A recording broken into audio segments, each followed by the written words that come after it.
Gary Payton and the Seattle Supersonics.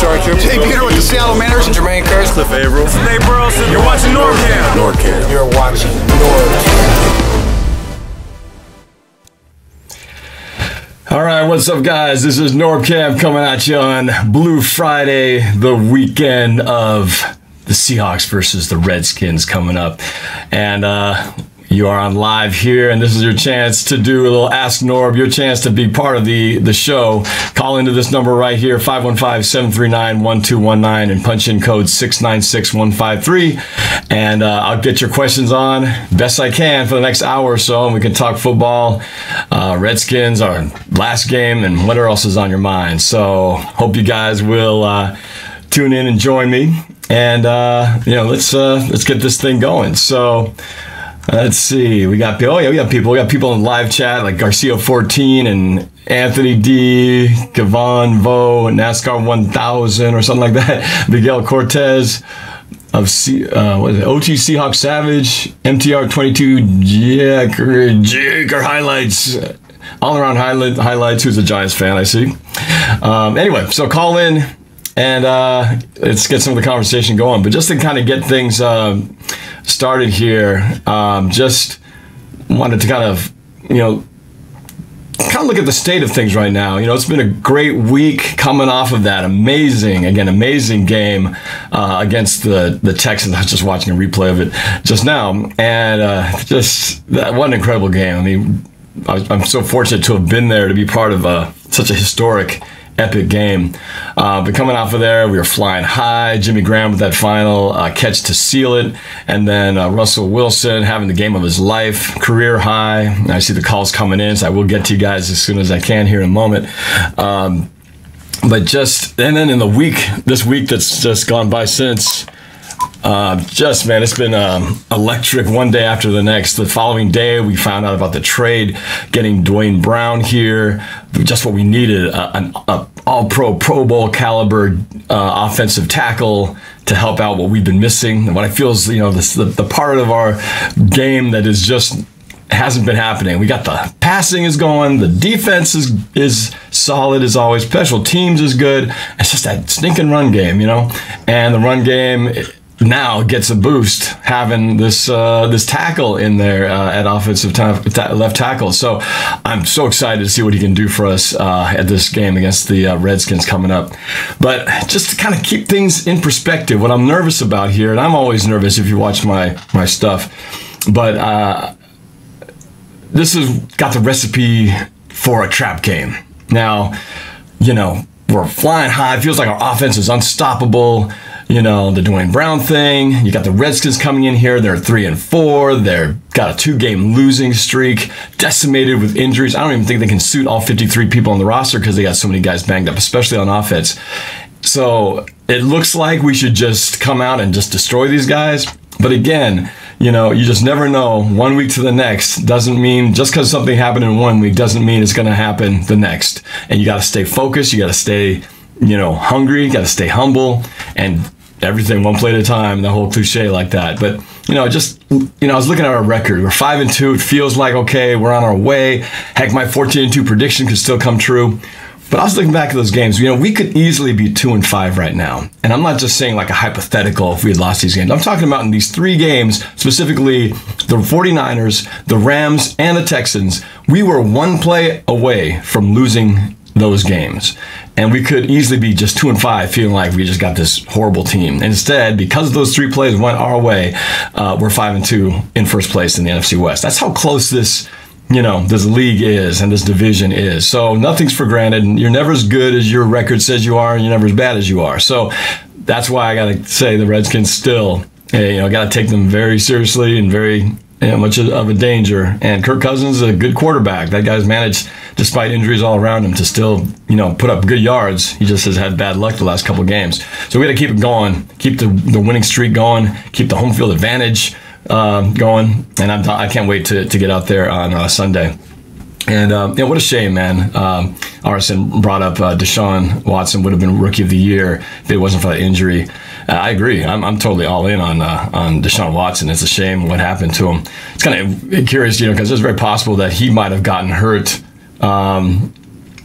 some believe that maybe instead of just him getting hurt in a fluke thing, a non-contact injury in practice, that maybe he actually got hurt in the Seahawks game, and it didn't really reveal itself until practice. But either way, that kid's amazing. He's going to be good. It's just a tragic shame to have his career, or not career, but his season cut short when he was just launching off to do some incredible things. And the worst part about it is those guys were going to take on the Rams, and now he's gone. So I mean, I was counting on those guys to come in and take the Rams down and do us a favor. Unfortunately, that's not gonna happen. But that's selfish thinking on my part, But it's real feel sorry for the kid. But hopefully he gets good recovery, gets back to where he was, and continues to do some amazing things.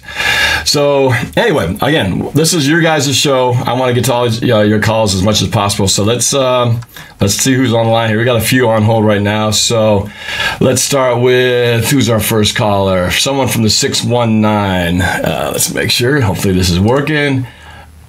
All right, from the 619 area code, this is NorbCam. You on the line with me? Yeah. All right, who is this and where are you calling from? This is Luis. I'm calling from San Diego. Okay, and you say Luis? Yeah. Luis from San Diego. All right, what's up? What's on your mind, man? So I was just thinking, I just wanted to get your thoughts on the Bradley McDougall playing starting this week against the Redskins. Oh yeah. Maybe he'll be explosive, or maybe will the Redskins get the better of that position? Well, the whole thing with injuries, and we don't know for sure. I think Earl Thomas is a game time decision. We're talking about the hamstring injury that he had on that 75-yard play that they scored a touchdown on, the last touchdown that the Texans scored. Earl Thomas pulled the blame. Yeah, he got the hamstring injury. So, and I know too much about that because I did the same thing to my leg. So, he's game time decision. So, how will we do without Earl Thomas and number 30 in his place? Well, next man up sounds great, but of course, it's hard to replace a guy like Earl Thomas. So, that we saw what happened last season when Earl Thomas was gone. It was not the same secondary. So that makes me a little nervous. McDougall is, I think he's held his own. He's been in there before, to sub in when, in fact, he was in that game because the rest of the game, Thomas was out, and, he did all right for that short bit of time that he was in there. It's hard to tell. I know that it's not going to be the same, and the same fear that Earl Thomas puts into a quarterback thinking, I can't throw this ball there because Earl Thomas is going to be there. He's not going to have that same fear. So Kirk Cousins may just test it more if Earl Thomas can't go, and that alone might be enough to, give them more of a shot than it would be if Earl Thomas is there psychologically in Kirk Cousins' head. So I hope he does well. I'd love to see him get a pick and create some plays of his own. But he's not Earl Thomas. There is no other Earl Thomas than Earl Thomas. Yeah. So when he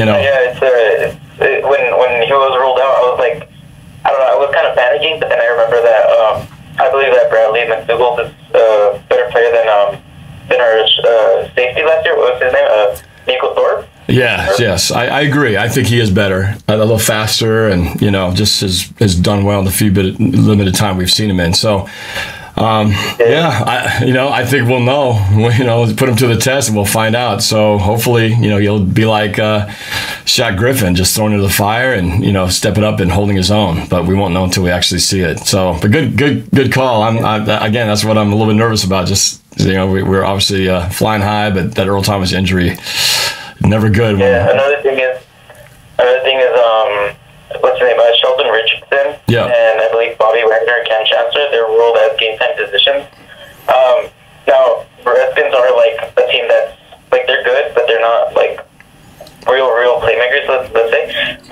Do you think maybe the Seahawks should probably conserve some other players and rest them for this week, or should we just go all out and have no worries? Well, I don't think you can ever take a team and go, it's just the Redskins. Let's just, we'll hold some guys back. We got this. Again, it's never that easy in the NFL. This isn't like college where you're going to destroy somebody 50-0 or something. But, I think the key is to just get our defense off the field. And the only way to do that, we got to run the stinking ball. And so I'm hoping that Dwayne Brown in there will be the guy who can help, make those possible 3 and outs without him suddenly become 1st and 10s. And maybe the 30 or 40 yards rushing we would have gotten without him now becomes 70 or 80. I'm hoping for a 100-yard total rushing performance on Sunday, where not one guy, but between Rawls and Lacey and Wilson, that we can put over 100 yards on the ground. And that, to me, that's baby steps, but that would be a huge mark to go from what we had last week, which is basically almost nothing. So, honestly, I think Lacey would probably have like a big day. I'm really hoping that, especially since obviously with the addition of Dwayne Brown, that's gonna add a lot more strength and everything. So I'm hoping he comes out. I'm starting him in my fantasy. I don't know if he plays fantasy, but I'm really counting on him. Okay, well, all right. Well, you got a personal investment in there, but no, I don't do fantasy. Don't have the time to do it. Although I know if I did, I'd get totally addicted. That's why I don't do it. But good luck to you, man, and I hope things work out, because if it wins for you, that means it's winning for us. So, all right, man. Well, thanks for calling. I appreciate it, man. All right, man. Thank you so much. Thanks for being the first caller. All right, go Hawks. All right, go Hawks. All right, let's take the next caller here who's been patiently waiting. Let's go to local here from the 206. What's up? This is NorbCam. Who's this? Where are you calling from? Yo, what's up, homies? My name is Rexford, Rex8, and Precious Nights on YouTube. All right. There's Rex, you said your name? Rex? Rexford. Rexford. Okay, all right, Rexford. So what's on your mind? Basically, I wanted to talk about the run game. I know the previous caller kind of alluded to that. I understand the Eddie Lacy decision. I get all that. But my biggest kind of, enigma coming into this season was the Thomas Rawls issue. I feel that, he had a huge season before he got injured. He got injured. I get all that. But now he's back. He's up and running. Why aren't we feeding him the ball when he was the one that gave us all these yards, these 100-yard games all in a row, broke some records. I don't understand why we're putting Eddie Lacy in the mix, and feeding him the ball right now versus Thomas Rawls. I'm with you, man. I don't understand it either. And I feel like, Rawls he gets so few touches, and so the times he gets it, he feels like he has to do too much, run like crazy and just run like a madman, as opposed to running with a sense of waiting to, I don't think he's patient enough, because he feels like he has to get 10 yards on one carry because he rarely gets a touch. And so you can tell the want is there, but they just don't give it to him enough. And I'm with you. I've been a Rawls backer since since he came into his rookie year, and when he came back from the injury, and I just feel like he hasn't had the shot to do it. I feel like I feel you 100% on that. I feel like one of the best attributes of Marshawn Lynch was the fact that he was patient, right? He would hit the line, and then he would wait for a minute. He'd kind of pause and be patient, and then once that hole opened up, he'd go through it. And when Rawls was running originally, when he broke all those records, had I think it was 5 games in a row that were over 100 yards, he was doing that same thing. He was patient, he was running through the line, and I get that our line is the same as it was. Hopefully Brown will add, at least a left run, to our game plan that we can do. But one of the things that Pete Carroll alluded to a couple days ago in one of his press conferences, he goes, we can't keep giving the ball to a bunch of different people, in a running back group. We got to give one person the ball, and apparently this is why they decided on putting Eddie Lacy in, for an extended period of time, is because they need some rhythm. They need to kind of get in the zone and get their thing going. But I don't understand why that's not Rawls, with a huge track record and amazing pedigree, as opposed to Eddie Lacy, who, to be honest, he put on a ton of weight. Green Bay got rid of him, and I don't really see that for Eddie Lacy. I don't understand why he's in over Rawls, who has a pedigree in Seattle. I agree. I was talking to my physical therapist today. We were talking some Seahawks football this morning, and we came up with a kind of a cool idea, which was, I'd like to see is, because, I think running backs do need to get a rhythm. They need to get a feel for the game. And if you keep going out every 4 plays, it's kind of like you just don't ever get warmed up and get a flow. I think what makes sense is to have Rawls start the first half, let him be the back, and then put Lacy in later, because by that time the defense is worn down. Hopefully we got a lead by then, and their offense is now behind, turning one-dimensional, and now we just grind the clock out. And that's where Lacy, I think, would be better, because because he's a run between the tackles kind of guy. You can't put Lacey on the outside. He's never going to make it. But Rawls, you could put him, running between the tackles or around the outside, and he can make things happen. But Lacey's pretty much, you got to go north-south and hit the hole quick. Otherwise, the pursuit's too quick to catch up to them. He doesn't have the speed. So I'd love to see him do that. At least that way each back is getting their chance of consistent carries. But I'm with you, man. If I had to choose, I'd go with Rawls. But I don't know. Maybe it's a financial thing. They invested a bunch of money in Lacey, and right now Rawls is still on the cheap. So maybe they're just doing it because they paid for him. But that wouldn't be the Seattle way, right? I mean, we've gotten guys who cost money and they've benched them or dumped them just because they're not performing. So I'm perplexed. I really don't get the Lacey thing. Maybe they'll prove us wrong on Sunday, but I'm still hoping Rawls will get a shot to get a full crack at a game and show what he can do, because I still think he's a good running back and he just hasn't had the chance to do it. So we'll see what happens on Sunday, man. It's going to be hopefully a fun game. It's going to be a cold, wet, messy game. So I think running game is going to be important. So hopefully we get it going this week. Man, there's nothing better than rain in Seattle. Yeah. Like our whole philosophy with under Pete Carroll and John Schneider. I mean, look at the Matt Flynn situation. We paid him $15 million to come in, and then we played Russell Wilson. Right. So as far as the salary cap and paying a guy a ton of money and then only playing him because of the money, I don't really see that. I'm just trying to rationalize, but it does make sense to me. And maybe they'll prove us all wrong, and Lacey will have the second half of the year, and he'll be like the top running back in the NFC West. Who knows? But right now, I don't get it. But it wouldn't be the first time. It wouldn't be. But yeah, sadly, we're no better than we were last year, and that's got to change. Otherwise, if we don't get a running game, it's hard to win in the playoffs without a running game. So, all right, man. Well, thanks for calling in. Good points right there. Appreciate it. Go Hawks. Go Hawks. All right. Let's see. What do we got here holding? From the 517, been holding for a long time. How's it going? This is NorbCam. Who's this and where are you calling from? Hi, Ryan. I'm Ryan from Michigan. Ryan from Michigan. You're a Seahawks fan over there? Yes, I am. All right, cool. What's on your mind over there in Detroit? Or not Detroit. You say you're in just Michigan. What part of Michigan? Adrian. Okay. What's up? I was wondering what your favorite overall record for the Seahawks this year. Say that one more time. The overall record for the Seahawks this year, what do you think it's going to be? Oh, the overall record. Well, I did my prediction video way before the season started, and I said they're going to go 14-2. People thought I was crazy. I'm going to stick with that for now, because until they prove me that they're not going to go 14-2, I'm sticking with it.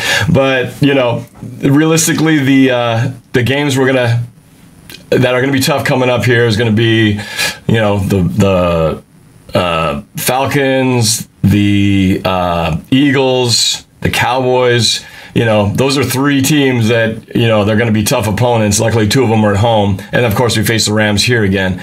So, those are the swing games. Those are the four games that can really determine what's going to happen in the NFC. If we can win those games, win all of our home games, then, we finish. If we win out at home and say win all the games but the Cowboys, then that would put us at 13-3. So I'm gonna go for a minimum of 13-3. So I'm optimistic. I got my. What's your opinion about Russell Wilson and winning the MVP this year?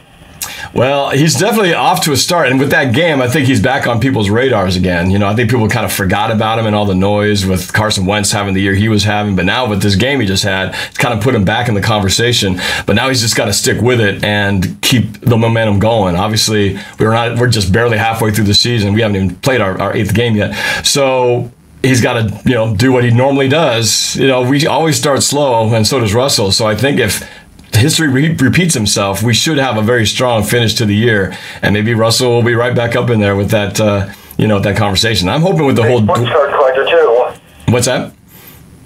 I'm a big sports card collector too. Oh, is that right? Yeah, I got a bunch of Seahawks cards, like Russell Wilson rookie cards. Oh, nice. Hang on to that one. That's gonna be worth something years from now. What's that? Where are you from? Oh, I'm born and raised in this area, so I've lived in the Seattle area. That's why I've been a fan of the Seahawks all my life. I shouldn't say all my life, since I was a kid. So. You have a Twitter account?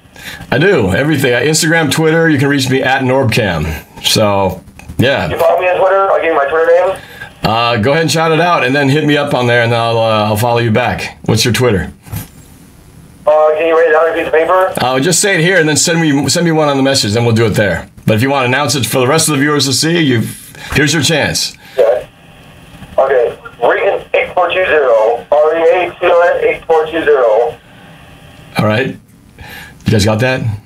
We'll put that on there. I'll look for you on the Twitter, and we'll hit it up online. All right. Well, thanks for calling, man. Appreciate it. All right. Go Hawks. All righty. Okay, a lot of good stuff out here. Let's see who's been waiting long here. 224. Let's see what's up here. You're on with NorbCam. This is from the 224. Who's this, and where are you calling from? Hello. Hello. Who's this? I'm Alex, and I'm from Chicago. Alex from Chicago. You're a Seahawks fan? Yep. All right. Alex, what's up? What's on your mind? I was wondering about the offensive line. Like, there's been a bunch of holes and hard for the run game. Like, Eddie Lacy and Thomas Rawls aren't getting those rushes. Yep. So you're just wondering, offensive line's been struggling. So you got a question then, or what do you want to ask me about the offensive line? Do you think they're gonna improve? Do you think they're gonna get anybody from different teams, free agency, anything like that? Well, we just did. You knew about the news, right? You heard about Dwayne Brown? Have you been following the news on the Seahawks? Yeah, a little bit. Okay, well, maybe you didn't see the latest news. So Dwayne Brown of the Texans, who we just beat on Sunday, the next day they announced that Dwayne Brown, their Pro Bowl left tackle, was traded to the Seahawks. And so we have him now on our team. And so that is the big move right before the trading deadline. So we were able to land a very high caliber, experienced veteran player on the offensive line. And I personally am excited to see what he can do. And I think it will make a difference for the rest of the season. So to answer your question, do I think we're going to improve? Yes. I believe one player like him can make the difference. I think he makes the other players on the line better. And, that doesn't mean all of a sudden we're going to start running for 200 yards a game. Or maybe not. Maybe we will. But it's little steps. If we can go from 30 yards to 50 to 60, or go from 50 to 100, I think it then progresses and we get better and better every week. So we'll see how it goes next Sunday. But I'm looking forward, or this Sunday, I'm looking forward to what we can do. But I think we definitely will be better. So yeah, I'm confident, and you should be too. Yep, I am. All right. Will you be watching the game on Sunday? Of course. Okay, all right. If you can't, watch me on my live stream on YouTube. I'll be broadcasting from inside the stadium, coming at you. So, all right, thanks for calling, my friend. Take care and go Hawks. Go Hawks. All right. This is great. I appreciate you guys being part of the show. And let's go to the 360 in Washington. All right, thank you for patiently waiting. You're on with NorbCam. Who's this and where are you calling from? It's me again, TGTV Tank Mode. Okay, all right. I don't know if you remember me on your last live call. Yeah. Good to hear from you again. What's on your mind this time? I want to know personally from you, and how did you feel when Deshaun Watson tore his ACL? Because to me, I actually felt bad because I really thought he was going to win Rookie of the Year. But personally to you, how do you feel about it? Oh, I felt terrible. I mean, I was, during the game, I was actually, while I was frustrated because he was tearing us and picking us apart, I was in awe at the same time. So in the game, I was sort of becoming a fan while wanting him to fail, if that makes any sense. But yeah, no, I was very impressed by this guy because I hadn't really watched a lot of Texans games, so I hadn't seen him in action. So seeing him in person blew my mind. And I just thought, man, I haven't seen a guy like this before. And I compared him, I felt like he was like a Russell Wilson and a Michael Vick sort of packaged together. And so after we beat him, and I was extremely relieved about that, I thought, well, this is great because now he can help mow down the Rams, and it'll be fun to see him wreak havoc in the AFC and maybe give the Patriots a run, for the rest of the year. But I was really bummed for the guy because he just seems like a really good kid, good player, and I was just excited to see what he would do the rest of the year. So it's a shame. It's a shame that the season got cut short. But yeah, I was really bummed out for him. And I think the Seahawks were too, reading all the responses that they had, that they really felt bad for him too, because I think they also earned his respect as well. So yeah, it's a shame. I mean, you want to see talented players, out there. I mean, that's what makes football exciting to watch, is watch guys do things that you don't think are humanly possible. And he's one-of-a-kind talent. So, yeah, it's a shame, man. But it happens. Every team deals with injuries, so hopefully can bounce back and be back next season. Luckily we don't play them next year, probably. So, I hope he does recovers well.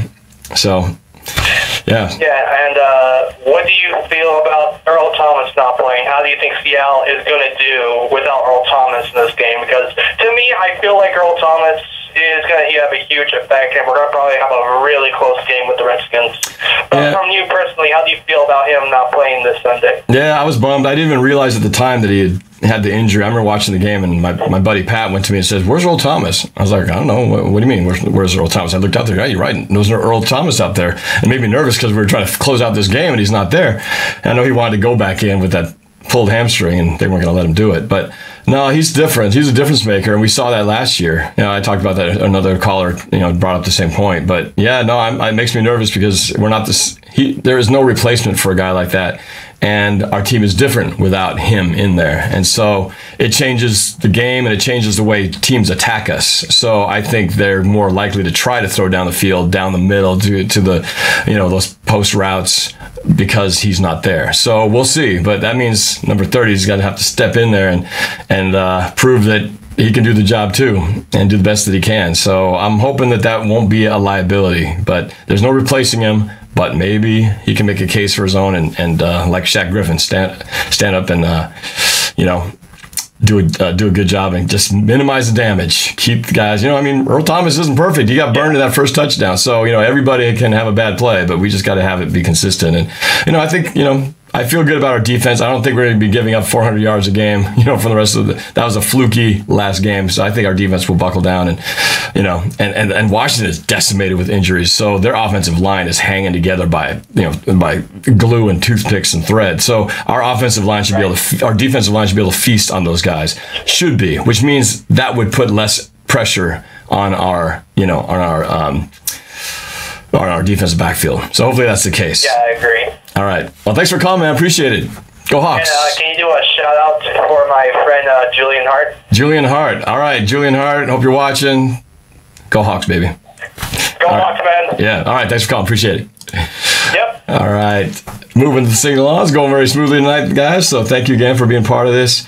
We do have the live chat going on. If you have questions, make sure if I don't get to your call or get to see your chat, make sure you put your question in the comment section because the chat line disappears, but the comments stay. So if you have a question you really want me to answer, put it in the comments afterwards. Okay, let's keep this going. I'm going to go to 347 area code. Hey, what's up? This is Norb. Who am I talking to and where are you calling from?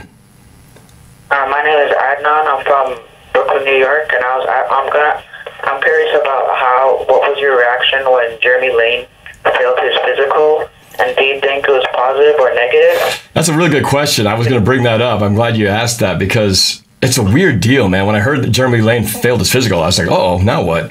So basically what had changed was, instead of a 5th round pick next year, we have to give up a 3rd round pick. And then I think we get Texans 5th round pick. So, we give up a little bit more, but we get Jeremy Lane back. And that's just a weird deal because I think most guys don't usually fail their physicals in mid-season because they're usually good. But yeah, it was weird. I was thinking, what does this mean? Because basically it's like breaking up with a girlfriend and then asking her to come back with you while you're still sort of dating the other girl. I don't know how that is in the locker room, but it's kind of weird because you basically said we don't want you anymore, and I guess we'll have you back. So yeah, it was weird. I just thought, okay, first of all, what shape is he in? Because he didn't pass the physical. Does that mean he's not gonna be able to play for a while? And if he does, will that be an issue? But then I thought, if you're Jeremy Lane, this is the last year of his contract. He's gonna have to still perform because he's playing for his next contract. So he can't really, I think, try to be a distraction. Otherwise, Seattle won't put up with that. They'll just get rid of him.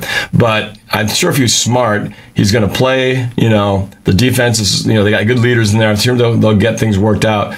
But he's playing for his next deal. And so he's going to want to look good on tape and show other teams that he worked well through this adversity and this awkward situation and still did good things. So I would think he'd be motivated to still play well, despite the fact that it's an awkward situation. But, business is still business, and they still need to win. He needs to get paid, and he can only do that if he does well on tape and shows the next team that, we got to have Jeremy Lane on our team next year. So, I guess long way of saying I don't think it'll be a problem, because I think he's got to step up and do the right thing for himself as well as for the team. So, yeah. So, he's good. He hasn't been as good, and he's a lot of money. That's the problem. So, he just hasn't been quite the same Jeremy Lane that we had back before he got injured in Super Bowl 49. But, hopefully when he does get healthy, if we need him, he'll be there, because, it's kind of nice that now we don't have to look for a replacement for him being gone. So yeah, that's my feeling. I think everything will work out just fine. Do you think this is like a blessing in disguise, because it gives us more depth? Yeah, I guess you could put it that way. We didn't have an immediate solution, although, there was talk that, Byron Maxwell was floating around out there basically on the street. There were guys that we probably could have picked up. That would have been interesting to bring Byron Maxwell back. It probably wouldn't have cost too much money. But, I think in the end, if he comes back in healthy, he's... he can come back and contribute, and it's nice to kind of know you know what you got with him. And so, while I didn't feel like, oh no, please don't let him go, I wasn't disappointed when I knew what we were getting in trade for him. But having him back now, it's kind of like, well, let's make the best of it. So, yeah, I guess it just simplifies a few things. So barring any weirdness, I think in the end it could be a win-win situation. So I just don't know the state of his health right now, but hopefully, down the stretch, in case somebody gets hurt, he might be good. We might be, maybe at that point, both thinking, that was a blessing in disguise, because he's able to step in and really make things work out. So, yeah, that was my thought on it. All right, thank you. All right, thanks for your call. Appreciate it, man. Go Hawks. All right, who we got here next? From the 313, been waiting a long time. So, hey, this is NorbCam. Who's this, and where are you calling from? Hey, this is Alex. I'm calling from Michigan. Alex from Michigan. You're the second Michigan caller tonight. So appreciate you chiming in with us. What's on your mind tonight, Alex? I just want you to give me your top 5 best teams in the NFL right now. Top 5 NFL teams? Yeah. Okay. Without seeing anything in front of me, no particular order, but Patriots. I have to go. Eagles, Patriots, Chiefs, Seahawks, of course, in there, and Rams, I guess. Those would be my 5 right there. Not in that order necessarily, but those are my top 5. What do you think of the Detroit Lions? You think they're a good team, or? They started off real hot. They've kind of fallen off a little bit, fallen off the, kind of Raiders-like, because Raiders had high hopes that Seahawks-Raiders Super Bowl, would be really cool. And then Raiders just went through a stretch of just not playing very well. And, the Lions haven't been, playing at their best either. I don't know. They need to get things going again, and they just haven't been. Are you a fan of the? I know you're from there. Are you fans of the Lions as well? Yeah, I'm a fan of the Lions and the Seahawks. They're just my 2 favorite teams.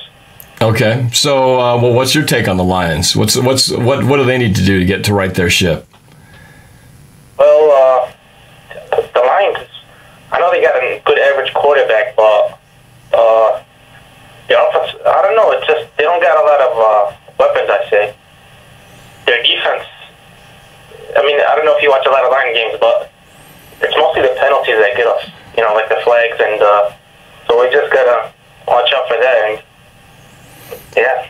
Well, it's kind of brought up this point about how Seattle could easily, with one play going wrong in these 3 games that I listed, we could easily be 2-5 right now instead of 5-2.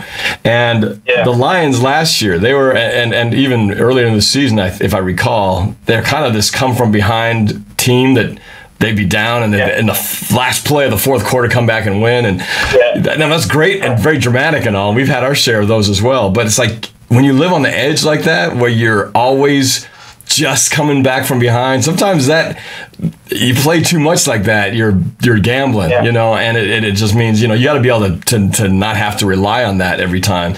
And it's, you know, I think sometimes that just catches up to you. You got to be able to, you know, take a lead and go into a game and not have to rely on winning it in the fourth quarter, because sometimes you need to win it in the third quarter or the first half and give your defense a rest, or give your team more of an option to sort of control the clock and run the ball out. That was been my feeling with the Seahawks, because there were so many games when we haven't been ahead in a half yet. In the first half, we've always been behind or tied in every one of our games.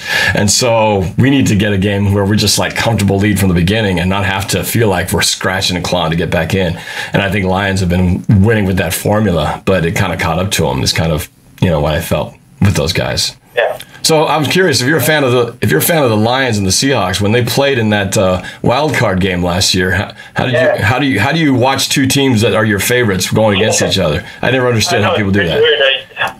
Well, when they were, I really didn't care who won. Actually, I was kind of like, if I'd want any team to win, I'd want the Lions because I'm from there and basically the underdogs, and I'd like them to go to the Super Bowl because they never been there. Right. But Stafford had, I think, a thumb injury. He wasn't playing that good. He had a thumb injury his last 3 weeks. They were like the number one. They were actually like the number one seed 3 weeks before, but then they lost 3 weeks straight. I don't know. It was against the Cowboys, the Giants. I forget who else. I think it was the Green Bay. Then that knocked them up to the 6th seed, and then they were Seattle. Right. Yeah, no, they had the injury, you know, bad luck last year, like several quarterbacks had last year, and yeah, I'm sure they would have done much better if he didn't have that thumb injury, but that was last year, and now this is this year, so you know they got to get it together. I'm not rooting for them to get it together because obviously I want everyone in the NFC to lose other than us, but you know, but good luck, man. But yeah, hopefully we'll get the win on Sunday. Talking to you, man. Yeah, thanks for calling. I appreciate it. Go Hawks. All right, go Hawks. Yeah, you can go ahead and say that yourself. I'm not going to join on that one. But anyway, I saw that. Where is he? Deadly Skills said he was. You've been trying to get it through to me in the last 2 call sessions, didn't get through. So here's your chance, man. Call in, and I'll make sure I put you on there because I know you didn't get to go on last time. So remind me in the chat what your number is so I can pull it up. But in the meantime, I'm going to keep going through the calls and see if I can get through here. So who's been on here next? 20 minutes on 208 line. Oh, Deadly Skills on 253. Oh, is there? I see. I'll get you next. Is it 651, right? Deadly Skills? 651 number? Prefix? That's probably you. You're only on 253 in there. All right, let's go to the 208 real quick. Been waiting for a while. What's going on? This is NorbCam. Who's this? I'm Cody from Florida. Cody from Florida, all the way from the other corner of the United States. What's going on? What's on your mind? I was going to talk about, obviously Jeremy Lane feeling his physical, getting moved back to Seattle. Yep. I was going to say, that really messed up our salary cap space. Yep. That, with Malik McDowell possibly coming back, they said he'd be put back on the salary cap, so we wouldn't have enough. If Malik McDowell wanted to come back, we'd have to make a move of some sort to get enough cap space for him. And obviously you got Deion Jordan, Deshaun Shed. It's going to be tough for us to get 2 of those players. Like, probably the maximum we're going to get from, like, our pup players is probably 1. And it's most likely going to be Shed. And it's going to ruin our cap. Say if we get an injury to a corner, we got to kind of go with bargain bin to get a corner now.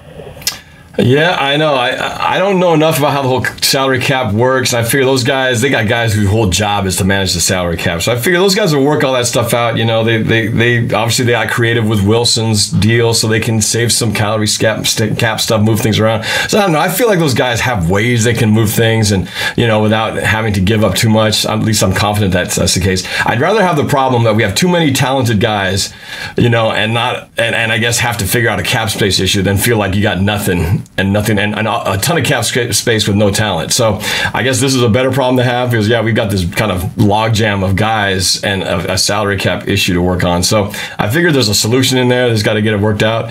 The Jeremy Lane thing was kind of weird how he had to come back, but I think they'll get it all worked out. there's that's their jobs, and the offices there to take care of that stuff. So we just got to right now worry about the guys who are on the field and make sure they get what they need to get done. I don't think Malik McDowell's coming back. I don't see him playing until next year. That's just my gut feel. We'll find out if he does. But that's such a shame that we had our first round, or not first round, but our first pick of the draft basically go nowhere because of that whole ATV accident. Just fluky deal there. So hopefully he'll play for us someday. I just don't see it happening this year. But yeah, you're right. We got other guys who are coming back, which is great because depth. Just got to find a way to make the books work out. But I'm confident they will. It's a good problem to have. Yeah, I'm kind of changing the subject a little bit. All right. But John Schneider has really hit on the past 3 drafts. He obviously 3 years ago, Tyler Lockett, Frank Clark. 2 years ago, Jermaine Ifedi, Jaron Reed. Them two have both been playing pretty well. Obviously, this year's draft, Nazir Jones has looked good, Shaquille Griffin, and Chris Carson, last pick of the draft. Yeah. They hit with him too. Unfortunately, the injury thing happened. Yeah, we gotta kind of look up on him. Seems like every single Seahawks running back right now has an ankle injury or is having an ankle injury. With Procise, Lacey, Rawls. Only one who has is Mike Davis on practice squad. Yeah, I know the injury thing. The Procise thing is just frustrating as all get up because that guy is so great on the field, but he just cannot stay in a game. I mean, I'm almost to the point of giving up on the guy because he just can't get out there. It's so frustrating. But yeah, no, going back to Schneider, no, he's been great. But it's kind of funny. And I think he's done great because you can't expect all of your draft picks to work out. And obviously not every single one has worked out because there have been plenty of guys who haven't worked out and has moved on, or guys who just haven't really contributed.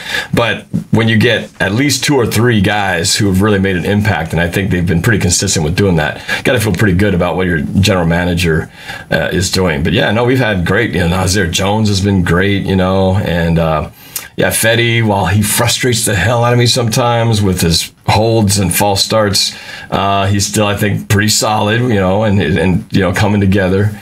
But yeah, no, I know someday the whole Schneider and Carroll thing won't be there at some point, but it got to enjoy the ride now because right now we're in the thick of being a very competitive top team with a chance to go to the Super Bowl again. So yeah, no, I'm very grateful. I'm just kind of loving this because someday that's all, nothing lasts forever, but while we're in it, you gotta enjoy it. That's why I'm, it's so frustrating with all these side things with the politics and all that stuff kind of, putting such a negative vibe on the game. I just want to enjoy the football, for football's sake, but yeah. Anyway, yeah.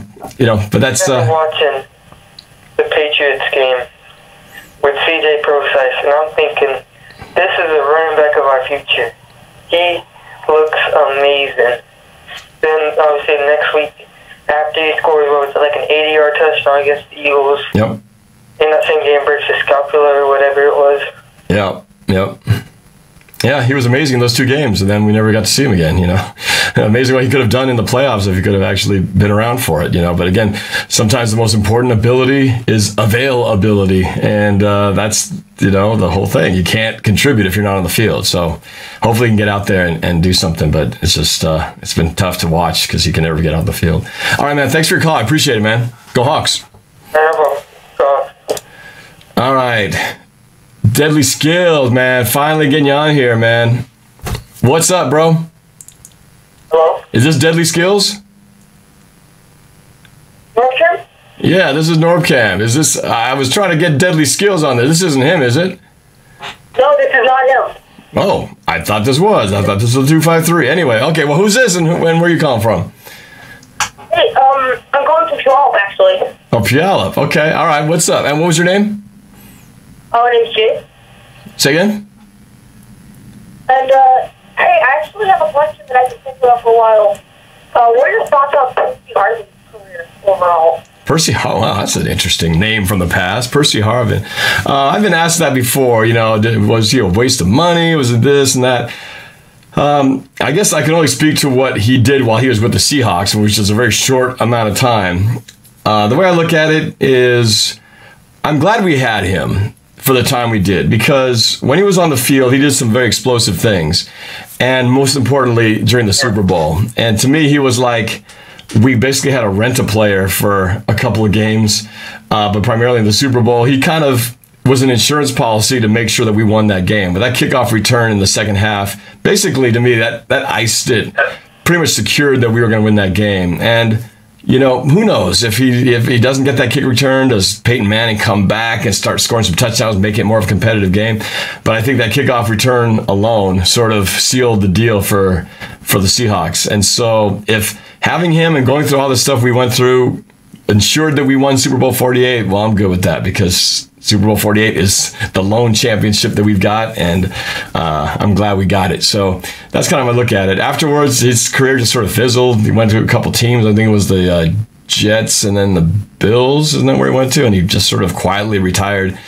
But you know, it's too bad. It seemed like he could have had a better career, but you know, injuries and attitude, you know, just didn't prolong things for him very well. So, yeah, it's a short-lived chapter for the Seahawks, but an important one. So, you know, I'll always remember that kick return and a couple of those jet sweeps that he had that were great to see. You know, I was in there in person to watch it, and I'll never forget it. So, for me, it's a memory. He contributed to that memory bank of Super Bowl 48 that I'll never forget, and it was worth it for me. Well, thank you. Yeah, well, thanks for your call. Appreciate it. Go Hawks.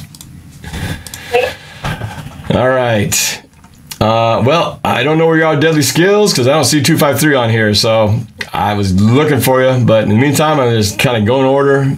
Someone's been waiting a long time here from 646 area code. All right, you're on with NorbCam. Who's this, and where are you calling from?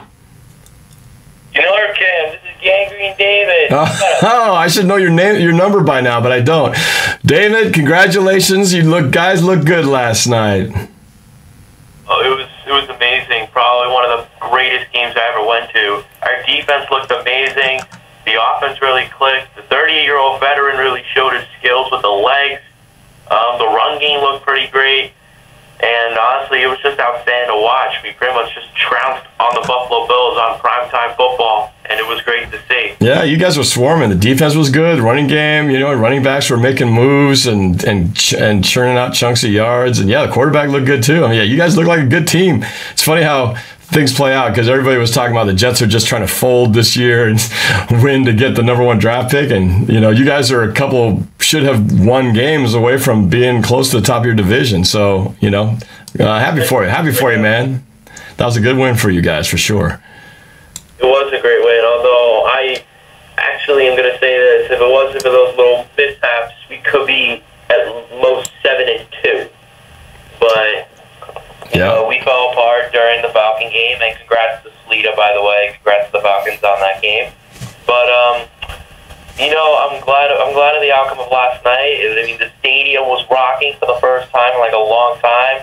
Not like it would be at CenturyLink Field, because I know how crazy it gets over there, but you know, last night marked a legendary return of the legendary fan Fireman Ed, who brought back the Jet Chant, the originator of the Jet Chant. He was leading the chant, and it was insane. The stadium just went nuts last night. Well, he returned. Where did he go?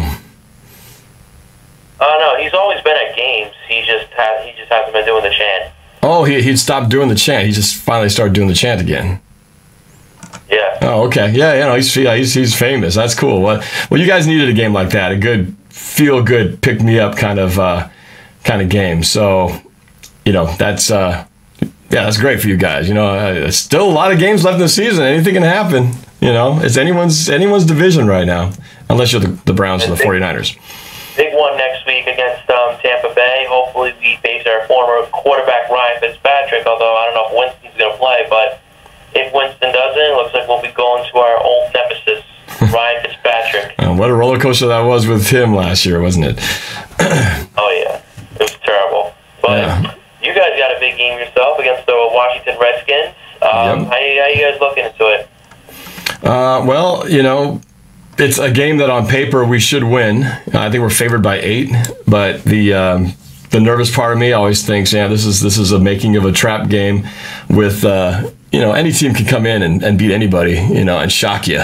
And so Seattle just can't walk in there thinking like a lot of teams do. Yeah, this is given. So they just got to play smart and discipline, and and do what they always need to do, is just focus and one play at a time and all that stuff. So, but I'm hoping we'll get a run game going. I'm maybe putting a little bit too much stock into Dwayne Brown, but it's hard not to when you feel like you haven't had anything at the line for a long time, and now suddenly you get this Pro Bowler in there.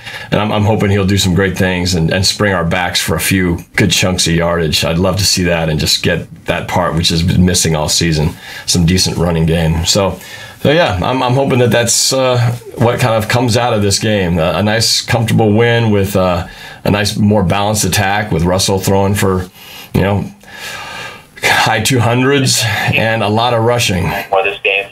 What's that? You guys should definitely throw the ball more this game, because you guys are a great offense. You guys got great receivers. You guys got a great quarterback throwing to them who can not only take advantage of opportunities, whether it's inside the pocket or outside the pocket, on his feet, or even throwing the ball. So, I feel like that Redskins secondary might be a little exposed. I mean, yes, the run game would be nice for you guys, but I would focus more on the passing game more. I would let Paul Richardson step up, because he's really stepping up. Tyler Lockett, Doug Baldwin, Jimmy Graham, all your guys got to step up in this game. I think the last couple of times you guys played the Redskins, you guys really relied more on the passing game. And Russell Wilson actually played really well in both of those regards to the passing game. So, I think you guys really got to focus on that little struggling Redskins defensive backfield there. I don't know. I don't know if I agree with you there. I mean, we threw the ball so well, and Russell had a career day because we had to, because nothing else was working. But that's not the Seattle philosophy, I mean, I'm with you in that I think we don't want to abandon the pass game. I just think they need to mix it up and get some run going, because what I'm hoping in this game is that we get to an early lead, control it, and then by the end of the game, by the end of the second half, we can just run the ball and grind the clock out and just sit on top of a 10-point lead or a 14-point lead and not have to throw the ball. Because, the problem is you throw the ball, you risk. Look what happened to Deshaun Watson. He had a great game, but he got picked off 3 times. And those turnovers can be the thing that could turn a game against you, when you don't need to do it. So I think we just got to be smart with it, not take a bunch of chances. But yeah, don't not throw it just because you don't want to rely on it. So I think this got to balance it out, but keep feeding those guys for sure. But be smart with it, because one thing you don't want to do is turn the ball over. But I want to see some running, man. I'm hungry for some run game. I want to see some 8-yard runs, some 5-yard runs, some 3rd and 3s with run for a first down. I want to see, actually, what I really want to see is Seattle with the ball inside the 5-yard line, and we just run the damn thing right up the middle and score, because we have not been able to do that. We have 2 rushing touchdowns, and one of them is by McKissick and one of them is by Russell Wilson. Neither of our starting running backs has a rushing touchdown this year. That's how stinking bad we've been, and I want to see that change on Sunday. So one of these guys has got to get a rushing touchdown, either Lacey or Rawls. That's my thing. That's what I got to see on Sunday. Do you actually also see the running backs as pass catching backs too? Have them on wheel routes? Or yeah. Guys do that to us all the time. So I would say, why can't we do that to them? But yeah, Rawls is good at that. So got to give him a chance. But again, if you can just play straight up football and just ram things down, there's nothing more demoralizing than when you can just keep running over your opponent. The Jets were doing that last night, and it was working for them. So run the ball, and that sets everything else up. So so I want to see some running. I got to see some running, and I want to see some rushing touchdowns. That's what I want to see on Sunday. So hopefully I get that. So, all right, man. Thanks for calling, and again, congratulations on a great win. I'm looking forward. I haven't seen your reaction video, but I'm sure it's going to be a lot of fun to look at. So check out David on YouTube, Gangrene David, and check out his Jets videos. All right, man. Take care, and good luck this week. Thank you. Next week. Go Hawks. Go Hawks on Sunday. Yeah. Thanks, man. Appreciate it. Go Hawks. All right, keep this going for a few more minutes here. Let's see. We've got from the 619 area code. What's up? This is NorbCam. Who's this, and where are you calling from? Hey, this is Rob English. How we doing, Norb? Rob English. This name sounds familiar. I've seen you. You've been on the channel before, haven't you? I've been following you for a while. I never actually caught your live show before. It's the first. Yeah, but I think I've seen comments where your name looks familiar. So what's up, Rob? Not a whole lot, man. Just wanted to get your take. I hear a lot of talk about, the Seattle running game, and, who should start at halfback, whether it's Rawls or McKissick or Lacey. And I don't know if you agree. I don't think it matters who we put back there to start running the football when the offensive line is just simply not cut out to create holes for whoever it is back there. If you look at Alex Collins, he went to Baltimore, and he was running roughshod over teams. And why is because we got an offensive line that can create some holes for him. I think it would matter if we had Adrian Peterson back there right now. The team just does not have what it takes to get a solid running game going. We're doing it over and over again, running into the back of our own men or running into people like Jadeveon Clowney, and it's just not going to work like that. I think I believe what's his name, Gang Green guy just a moment ago kind of had a point. What we need to do is not necessarily move away from the running game, but maybe try to switch it up a little bit and start throwing a little more West Coast offense out there, and maybe try to pass to run instead of run to pass. Mm-hmm. And I think that putting the ball out a little bit more, like we did in the first play of the game against New York. The ball out wide, then motion to mid, and then ran the ball to him. If you spread the defense out a little bit, something should open up. I'm not sure what you think about that. Yeah, I agree. You can't just keep doing the same thing over and over again. It's not working. Now, what do you think with Dwayne Brown? Do you feel like his presence will make a difference in that run game, or do you feel like that's just one guy and it's just not enough as a whole? I guess for me, I was watching that Texans game again on the TV copy, and man, I was just watching play after play, Odiombo just getting schooled by Clowney. I mean, not even getting a hand on him. He'd like do one little move inside and out, and all of a sudden he's just swinging at air, and he's just 5 yards in the backfield. I mean, that's bad, and I just don't see that happening with Dwayne Brown. I understand this is Clowney versus a guy who wasn't even supposed to start this year, but we're talking about replacing Odiombo with a Pro Bowl offensive tackle. And I've got to feel like that's going to make some difference on, definitely on pass protection, but even on the run game. That you take out that guy over there, and all of a sudden, if that one guy gets taken out, then who knows if the rest of it might have worked if that one guy, because everybody's got to do their job. And if the one person fails, it looks like, oh, we can't run the ball. That guy's 5 yards deep in the end zone. But maybe that guy gets blocked, and suddenly, the rest of the system works. So is it possible that one guy can make a difference? And I guess we won't know till Sunday. But I'm holding some optimism that maybe they can. Yeah, I think having Brown there, I mean, he's obviously a great tackle. He's definitely going to shore up the left side of the line. And it's really going to, I mean, if you look back to when we had Marshawn Lynch, even when we had Marshawn Lynch, he was running over everybody. Our offensive line still wasn't that great, but we had a certain type of consistency because we had a couple of anchors on the line, and they had a good communication. And they run block well. The passing blocking was still no good even back then, but the couple of anchors that we had, they kept running the run blocking work, and Marshawn was able to do what he was able to do because of his great skill. So definitely having Brown there is gonna kind of get us back toward that direction. I don't expect a night and day difference, but having him there will at least do something. It's getting moving in the positive direction. So it's definitely going to be a good thing.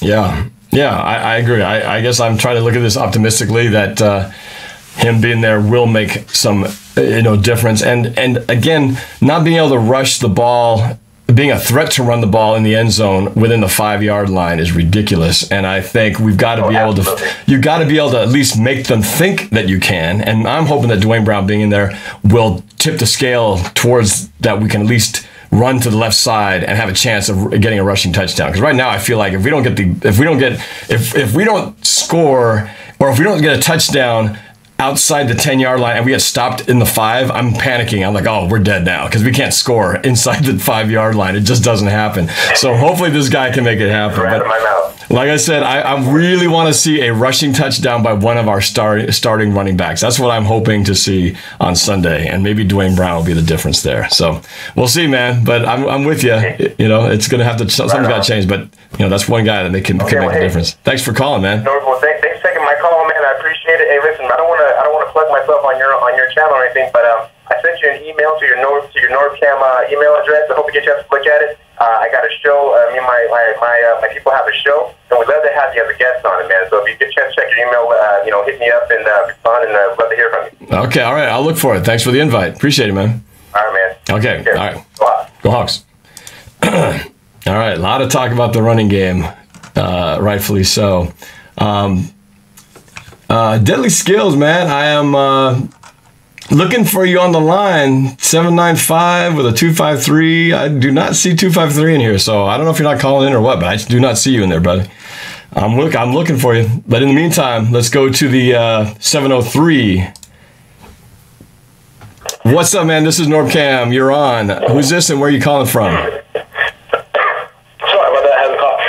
This is Nathan from the Bellevue area. Just wanted to come on by and ask you all that sort of things, all that. How's everything going? It's going good, man. What do you want to talk about? Well, since everyone's basically been hogging up about the running game and all that sort of stuff, which is definitely the biggest issue in Seattle right now. What do you think about us, going forward defensively? Because, right now we're going on in, and, Earl Thomas isn't going to be there, and, when you don't have Earl Thomas, it's kind of like a big, big difference maker defensively because he kind of keeps our defense going in that sort of way. But, what do you think about, Bradley McDougal, filling in for that role and going up against a quarterback like Kirk Cousins? Because, Kirk Cousins is definitely, not a rookie quarterback like Deshaun Watson. Deshaun Watson also shredded us up last week, kind of defensively. But, do you think that it will probably not be that much, concerning, that will also, so play better? Or do you think, what are your thoughts on that? Well, like you said, Bradley McDougal, he's no Earl Thomas and nobody else is. And so it's not going to be the same. But what I feel like is in our favor is that, one, the Washington offensive line in particular is decimated with injuries. And so I don't know what kind of line they're going to put out there, but I'd like to think that we have the advantage from our D-line over their offensive line. So I think we should be able to get pressure. And that means I'm sure the Redskins know that, so they're probably going to design plays to get the ball out of his hands very quickly, which to me means they're not going to be able to do a lot of deep throws because if you're throwing quick, you're not going to be putting a lot of long plays down the field. They're probably going to do a lot of slants, swing passes, things to get the ball out of his hands, which means there's really more emphasis on the linebackers and the corners and maybe less pressure on the safety. So I'm hoping that if that's the case, we're it's a good landing spot for him to come into the game, and as opposed to facing a mobile quarterback where they might be running around back there and really throwing the ball down the field. So I guess I'm hoping by scheme and just sort of circumstance that he won't get tested as hard as he might be against another team. So based on that, I'm hoping that we won't miss Earl Thomas as much because of what I'm talking about. So I think point being is that we got to get pressure. We've got to get good line pressure like we've been doing, and keep the sacks going and keep them, force them in the pocket and just don't give them time to really, air the ball out. And if we can get him down, he's been taking a lot of hits because of their circumstances with injuries and whatnot. So, but he's still a good quarterback. So he's pretty accurate, and we just got to kind of rattle him a little bit, hit him even after the throw, get him on the ground and just make him get him jittery and nervous in there. And I think eventually he'll throw something the wrong way and we'll get a pick and we get a couple turnovers and stuff. And this game can get out of hand real quick. So I'm hoping that's the formula that plays out. And that we won't really miss. Yeah, definitely so. And I definitely hope that we also balance the stats as well because, even though we've been very dominant, years past, including, kind of this year, we definitely would like to kind of not be 12th in the NFL in total defense and also kind of towards the bottom of the league in sacks. So hopefully that'll be the case. Other question I also have, it's kind of in regard to, third down back. It's like everyone wants to talk about, the running game and, Thomas Rawls and Eddie Lacy and all those guys. But, CJ Prostice is usually, as, what everyone was, talking about is to be the third down back, the most versatile running back, receiving back, out of the backfield and all that sort of stuff. But only problem, though, is that obviously he's not been healthy, and that's kind of been, the biggest detriment towards him and kind of, for the Seahawks a little bit. But now we also have J.D. McKissick, who is coming on in, and, he played very, very well, especially in the Colts game. Since he also took the time as being a receiver back in the preseason and all that, and he's also a very, very versatile, very good runner. Let's say, CJ does come back and is healthy and active for this week. Do you think he should be the because of what he did from last year, or do you think we should like probably stick mainly with McKissick because of the fact that he's been like a little bit more durable in that sort of sense? I haven't checked the report. Is CJ Procise even an option for this week? I'm not sure if he is. I guess. They said he was questionable. Questionable. Okay, so. I've been so frustrated with him because he hasn't been able to stay on the field. But I want to see him on the field because I feel like he does great things. He's not as fast as McKissick, but he's been magic when he's been out there. He's just been out there so very little because of the injuries. So I do want to see what he can do. But I like McKissick as well. I think what they need to do with McKissick is they got to get him the ball in space. They've tried to run him a couple times between the tackles, and that's just not going to work. The dude gets banged and thrown around like a rag doll. But you get him outside the corners, he's hard to contain because he's so fast. So I think you got to get him like bubble screens or, swing passes, whatever. That's where I think he can really make some, just break out and then suddenly, get one-on-one on a defender, make a move, and all of a sudden he's gone. So I'd like to see him in, using that kind of capacity. But, as far as CJ, if he's truly fully healthy, I would like to see him consistently, just like I want to see Rawls out there consistently, because I don't feel like those guys have had enough consistent opportunities to really get a flow going. And so, that's what I'd like. I'd like to see. It was Rawls and Procise. Those were the two guys I was hoping would be the guys, carrying the team in the running in the backfield this year, and it just hasn't happened yet. So that's my picks. But I don't. At this point, I just don't know. It's just you never know who's going to be hurt and who they're going to run. But it looks like it's going to be Lacey from what I'm hearing. But we'll see. But if he doesn't get the job done, I hope they quickly turn it over to Rawls and let him really get a chance at it. But yeah, we got options. At least we have options. Get this chances as well. Also, that also leads to my second and final question. Going forward, especially in this game, Washington has a really, really good solid defense, and they're coming in, they're having their defense all banged up in the secondary and somewhat a little bit in the front seven. Do you think that we should be more throwing the ball out there, since Russell Wilson was absolutely fantastic, worth noting back on Sunday, and he made up probably about 99.7% of our total yardage. Do you think we should primarily just stick with that throughout most of the game, or do you think from that game and going on forward we should still try to mix it in, doing a bunch of run pass options and that sort of stuff to kind of open up everything else going forward? What's your take on that? Like I said to the last call, to Gangrene David, I don't think we want to try to throw the ball like we did against the Texans. I mean, we only did that because that's the only thing that was working. We had to because of the kind of game it was. But you don't want to go in there with that mindset. You don't want to go in there hurling the ball all over the place, because you're likely going to start throwing some interceptions and getting some sacks and putting things at risk that you don't have to. I think you just want to get a little bit more balance, kind of like what we were doing before. But, I just feel like we want to try to if there's a game to get right on and try to get the running game going, this feels like the one. Not force it obviously to where you're just running one run after another, but I'd like to mix them up. Maybe pass on the first down, run on second, get yourself short yardage situations. You can mix it up there. Just kind of keep it unpredictable and just relatively balanced. We now have shown that Russell can do it if he has to, but I don't think you want to attack a game that way. So I think this is definitely a chance where you want to give the line an opportunity to try to get the run game going. And, you fall back to the pass game, play it relatively safe, because the last thing you want to do to a team that like the Redskins, who are definitely have the lower hand because of the injuries and their circumstance, you don't want to give them an opportunity to get into a game by turning the ball over, or getting suddenly they have the advantage when they really shouldn't. Felt like that's like what the Giants game sort of felt like. Why are we losing to these guys? These guys are terrible, and we were losing, and finally we got it together. You just don't want to start a game like that. So that's kind of my feeling. You start to just demoralize them with the run, destroy them with the pass once in a while, and just take control that way, and just keep them off balance, and then let the defense do the rest. Like every single way possible. Yeah, exactly. Yeah. Anyway, thanks for the call, man. Good questions. Good comments. Personal question, really. You're Filipino, right? Yep. What is your favorite Filipino dish to eat?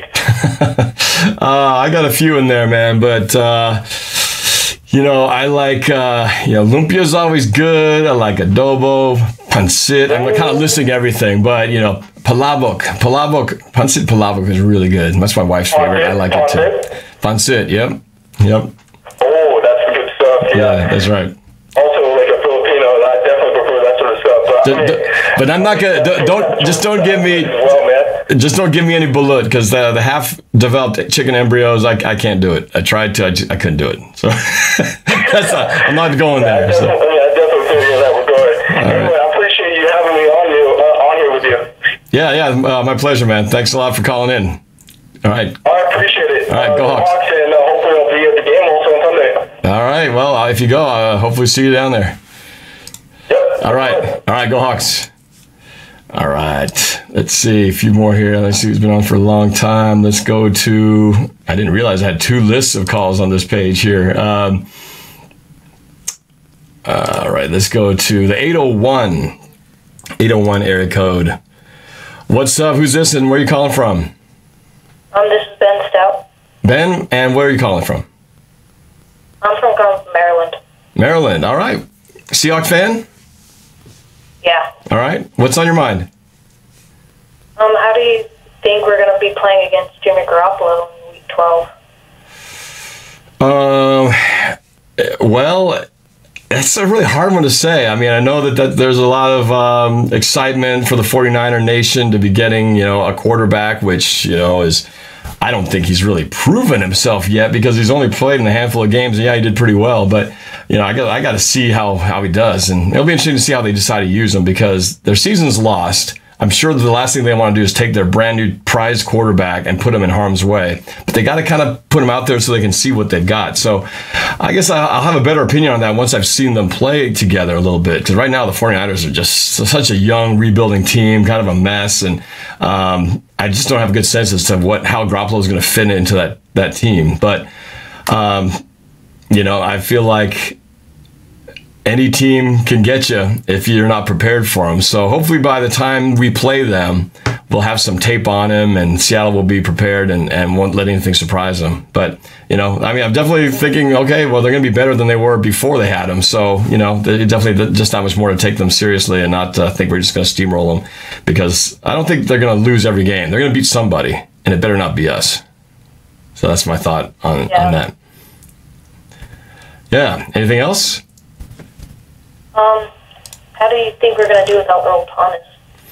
Yeah, a lot of people are asking about that. I think we'll be fine. I think we should have enough pressure up front and limit what Kirk Cousins to do that he won't be able to test us. If we were playing the Eagles, if we were playing the Falcons, if we were playing the Cowboys tomorrow or Sunday, I'd be really worried. But since we're not, I feel like this is a good game for him to land on, and hopefully we get enough time for him to heal up and be back for those really crucial games against teams like that. So I feel like we should be all right. That we shouldn't have our secondary tested as much. I hope, knock on wood, that's the case. So yeah, I'm confident we'll get a win, and our defense will be okay without him this week if he does definitely not go. All right, thanks for calling, man. I appreciate it. All right, go Hawks. All right. Let's see here. No, I saw Deadly Skills number in there pop up somewhere in there. Where'd you go? I thought I saw that in this list somewhere. Nope. Oh, don't see it in there. All right. Let me go to 918 area code. What's up? This is NorbCam. Who's this and where are you calling from? Oh, there you are. I see you. I'm Caleb, and I'm from Broken Arrow, Oklahoma. Oh, I'm from Oklahoma. What's up, man? What's on your mind?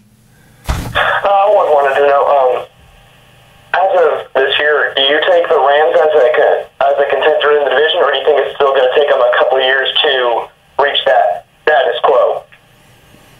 Shoot, right now, I mean, we're in a neck-and-neck race, so, I mean, so far they've proven they can hang, so they're good. They've definitely turned around, and once I saw Sean McVay when he took over, I thought, I think this guy's going to do pretty well out there. He's got a pretty good way about him with this team, and he's proven that he can definitely not only get their team to perform, but he's turned around what I thought was a pretty bad year for Jared Goff. So, they make me nervous. And if we can't afford to stumble, because if we stumble, we might give this division to them. So we've got a race on our hands, and I'm confident that we'll take care of things and that they'll stumble and that we'll get this division away from them. But it's going to be close, I think, and even them coming up here, while I feel like we got the good one beaten in LA, they're a good team. They put up points and they got a good defense. So, and we barely beat them. So, yeah, I think they definitely have a chance at this division just as we do.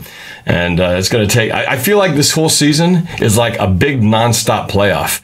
It's like every game has playoff implications, and because no one's running away with it. So we've got to play like, every game is a playoff game and try to win each one, because, they're pretty legit. And also, was want to know, if you guys were to end up making the Super Bowl, which team in the AFC would scare you the most to face off in the Super Bowl? The Kansas City Chiefs, while they've had a very good season, I don't know, they always suck in the playoffs. So I don't fear the Kansas City Chiefs, even though they got some really good weapons this year. It's like I'm afraid of the same thing. I'm afraid of the same thing that I want, which is a rematch with the Patriots. The Patriots, I want another shot at Brady before he retires. I wanted another shot at Belichick just to have a chance to wash Super Bowl 49's taste out of my mouth.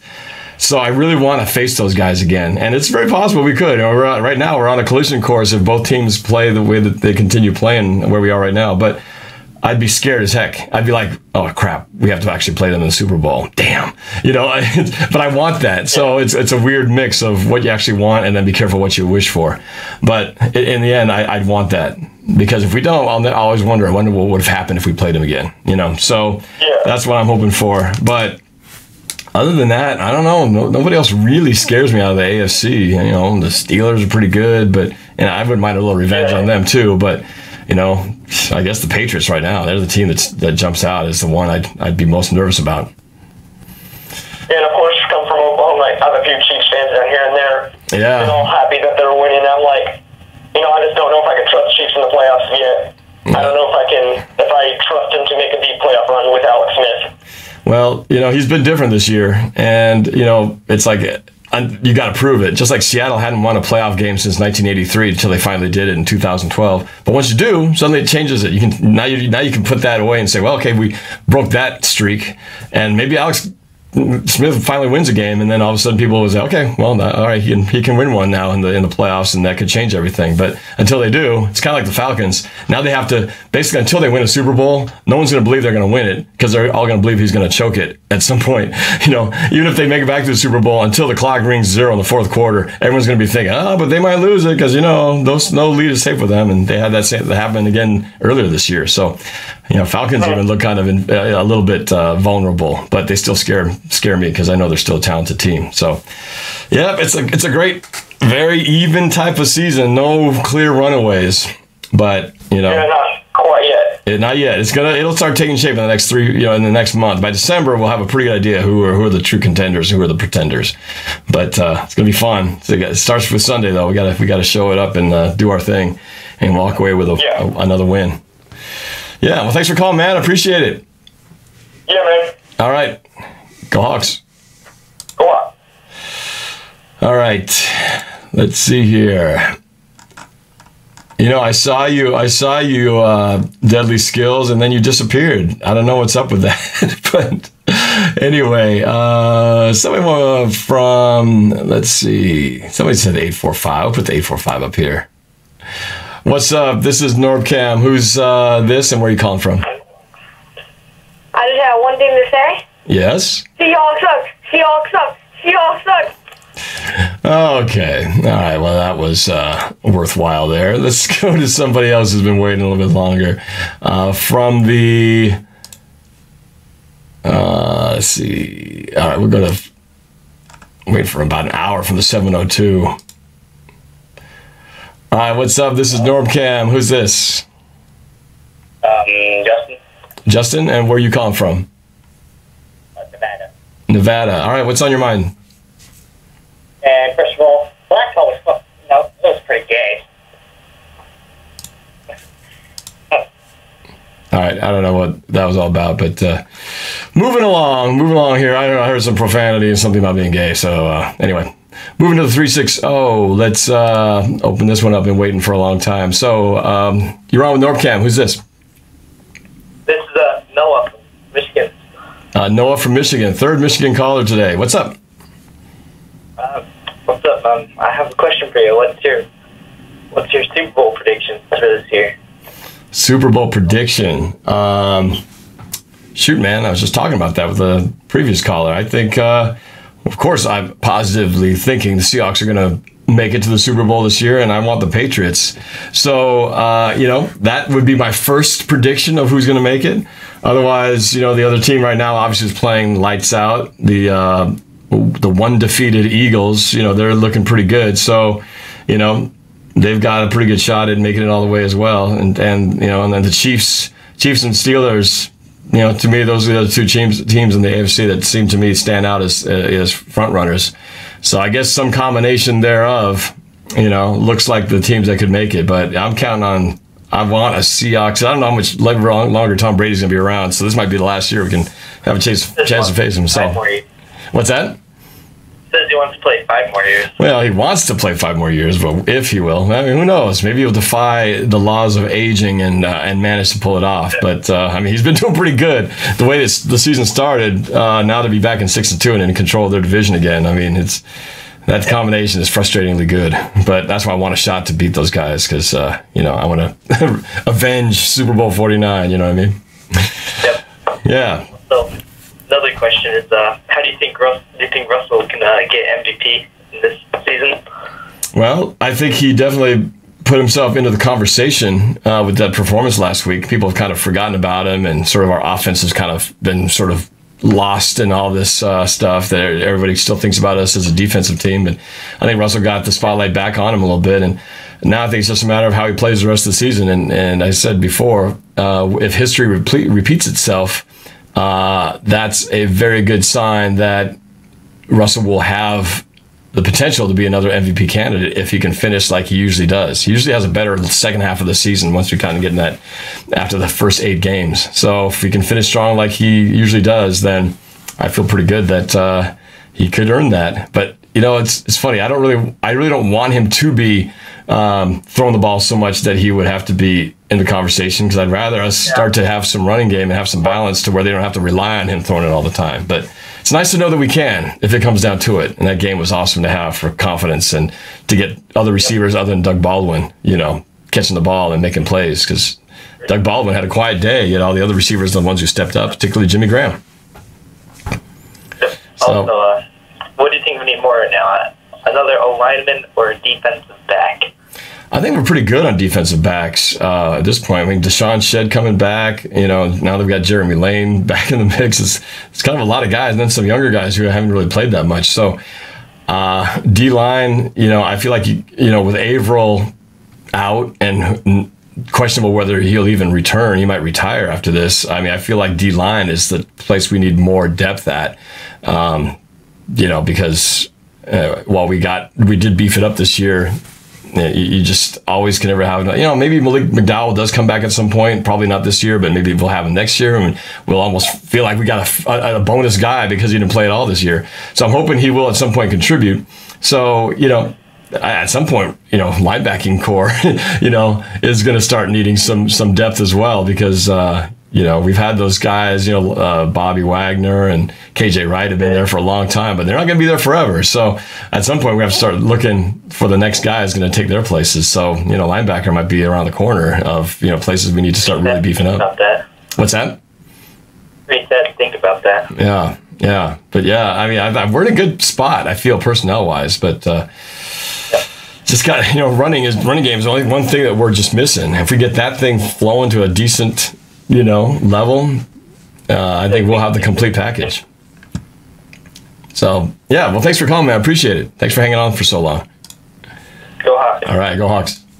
All right, probably go to 1 hour 30 on this, about 7 minutes left here. Try to get very few more in here before we got to wrap this up, but let's see, what do we got here?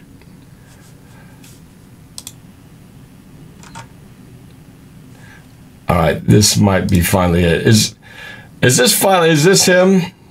Is this Deadly Skills? Yeah, What's up? Deadly Skills. After all this time, Deadly Skills in person. What's up? Yeah, I was thinking, why are they still giving the ball to Lacey, Eddie Lacy? Why are they having Lacey be the one as a featured back right now? Yeah. You know, I have no idea because I've been wanting to see Rawls get more touches, and why they feel so bad to make Lacey the guy. I don't get it. I really don't, because you know he's not that fast and can't get around the corner. So unless the guys are opening up major holes in the middle, he really just can't do it. I just think I had this idea that if they run Rawls first half, put Lacey in the second half when things start to get wearing down and the line gets tired, that I think it'd be more effective that way. But I don't know. We'll see. Maybe this is their last shot to go, well, if Lacey can't run with Dwayne Brown at offensive tackle, well, then he's not going to be able to run behind anybody. And maybe they'll switch over to Rawls after that point. But I don't know. I don't quite get it. I'm a little confused on that myself. But either way, I'm hoping if he's the guy and they feed him the rock and he gets 100 yards, I'll be very happy to see him do that. But I just don't see it happening. But I'd love for them to prove me wrong. But I don't see him having the speed to do it. So, yeah. But yeah, I think that's it for now. I kind of forgot all my questions. Forgot all your questions? All this time you're telling me you didn't get on, and that's it? That's all right, man. I'm glad you got to talk to you. One more question. What place are you going to be sitting in the game? I'm going to try to find you. Oh, you going to be at the game? Yeah. Oh, okay. I'm always at 331. Row U, 1617. That's my section. How about you? Yeah, I'm right in that row as well. You're in 331? Yeah. Seriously? And you ever see? Wow, okay, well, come see me. All right? We'll meet up on Sunday. Yeah. Is Rams still a threat to us, or or they just haven't played a defense that good? I don't know. They're still a pretty darn good team. They're tied with us, and they've been putting points on the board and have a good defense. So yeah, no, until we can get some distance from those guys, they scare me to death. I was really hoping that Deshaun Watson would take care of those guys, and now he's out, and that's probably a win for the Rams now. So yeah, no, I'm very worried about the Rams.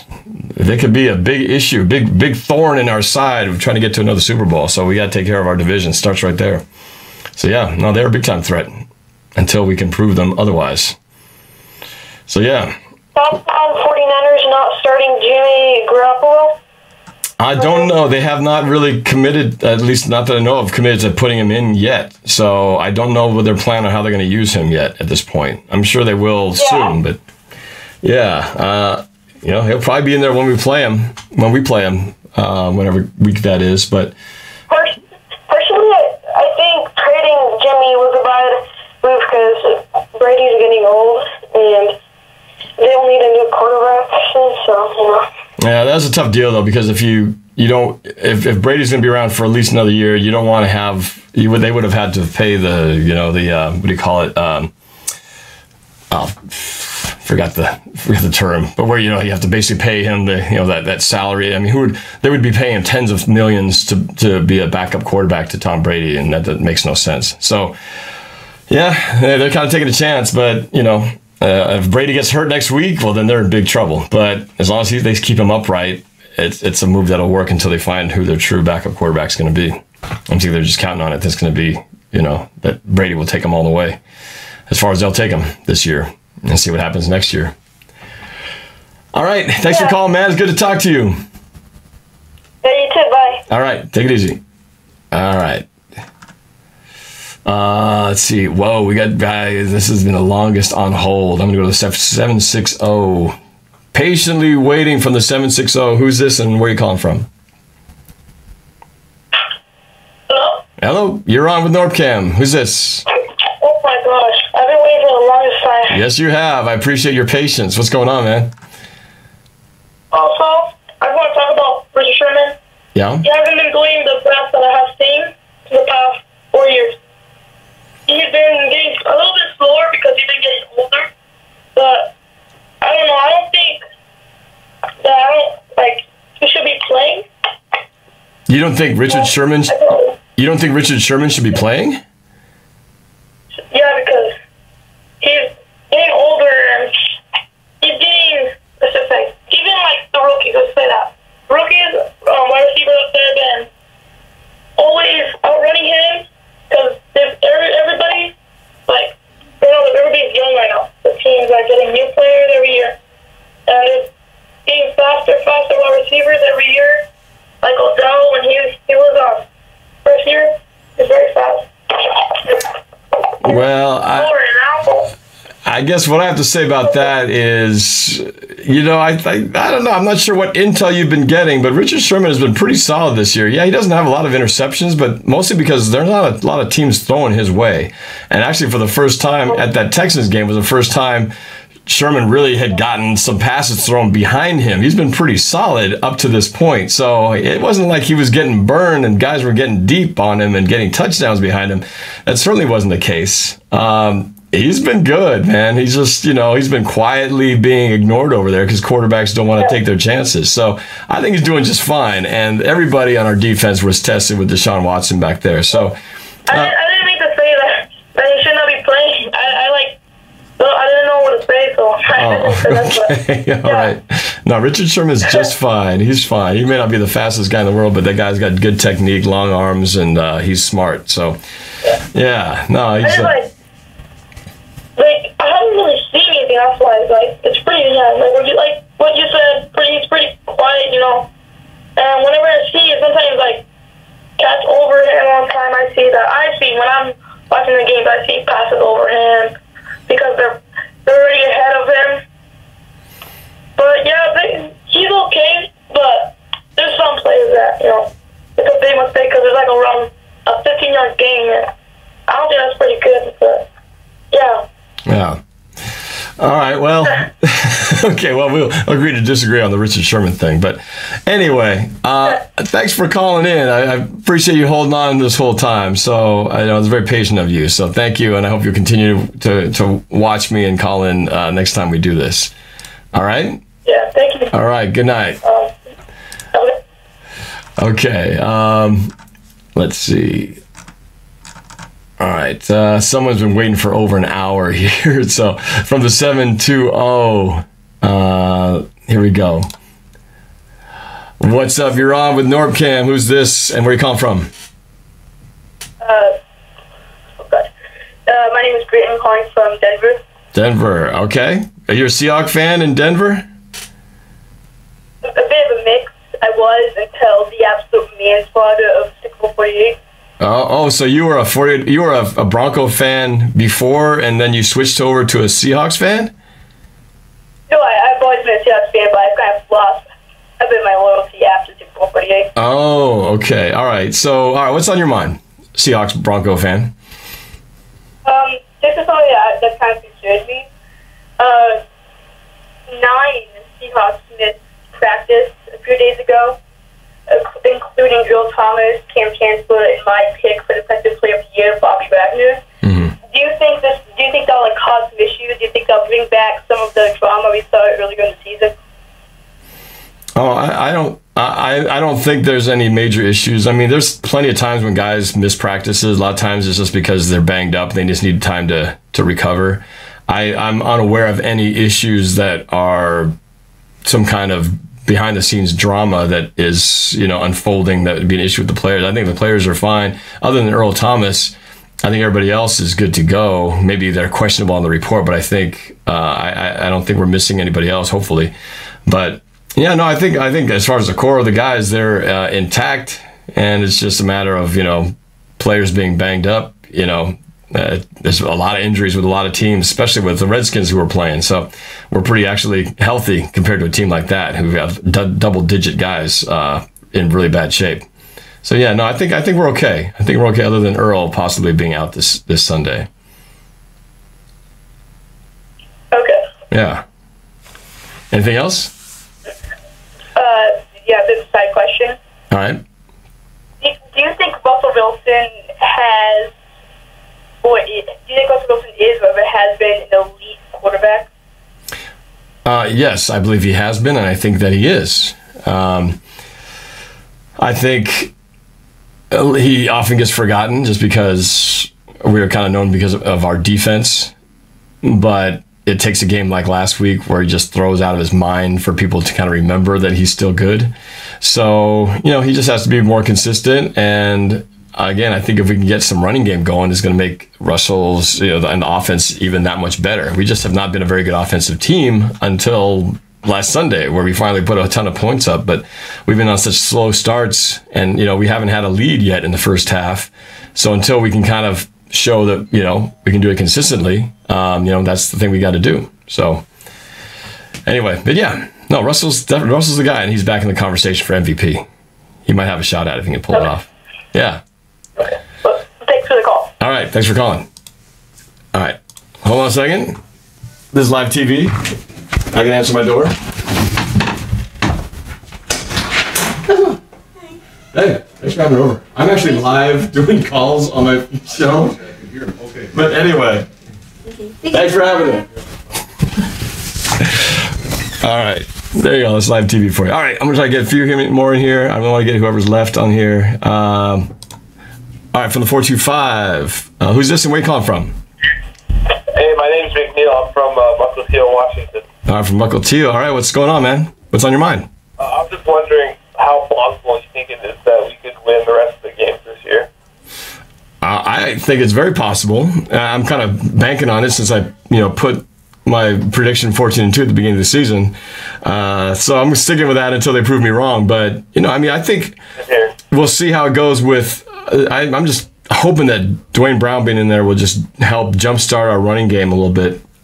And if we can just get a little bit of productivity out of the running game, I feel like we'll have almost a complete team because everything else is pretty solid. That's the only thing that's missing. And if we can get some semblance of a running game, we'll be back to that potential Super Bowl form. But we got to get a running game because teams don't do well in the playoffs without a running game. So we got to get it. And I'm hoping they're good defense. We're not going to be able to have 30 rushing yards. And then yeah, exactly. And you can't expect Russell to try to throw 450 yards every game. That's just not going to happen. And if we play a team with a good secondary, good, a defensive line, we'll be in trouble. And that'll be sacks and interceptions waiting to happen. So we got to get the running game going so we can, control the line of scrimmage and eat up the clock if we have to. So, yeah, I'm hoping we find some of that this Sunday. Like I'm saying, I'm hoping 100 yards on the ground, not by one player, but by committee. If we can get over 100 yards of rushing, I'll feel pretty good about the day. So. And then my other question was, I'm not a season ticket holder or anything, but I want to go to one game. Which primetime game should I go to this year? Atlanta Falcons. Oh, wait a minute. Sunday Night Football against the Eagles. I mean, if we continue as we're going, and that game's not that far away. That's December 3rd.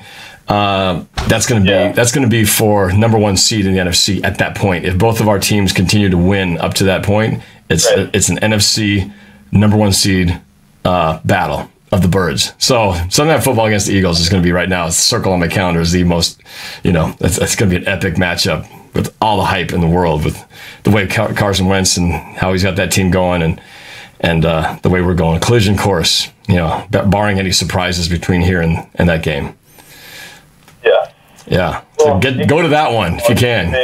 Thank you for all of your YouTube videos and all of the great videos and the funny videos with the Cardinal fans and the 49er fans. Wanted to thank you for that. Oh, well, thank you. I appreciate you appreciating the videos, and I'm hoping to do more. I've been dying to do new Rivals videos, and I'm hoping to get some more out this year. It's been a while. So. Can you do the voice real quick?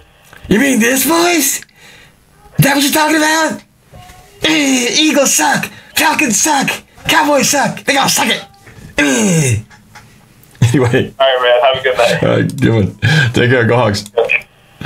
Okay. All right. 50. Where are we? 916. Been waiting on a long time. Yo, what's up? This is NorbCam. This is my name is Derek. I'm from Bay Area. How's it going, man? How's it going, man? So Bay Area, so San Francisco, that type of area? Yeah, sadly I live in the Bay. Wanted to ask you a question. I know a lot of people ask you, but do you think the Seahawks defense will get any worse without Earl Thomas?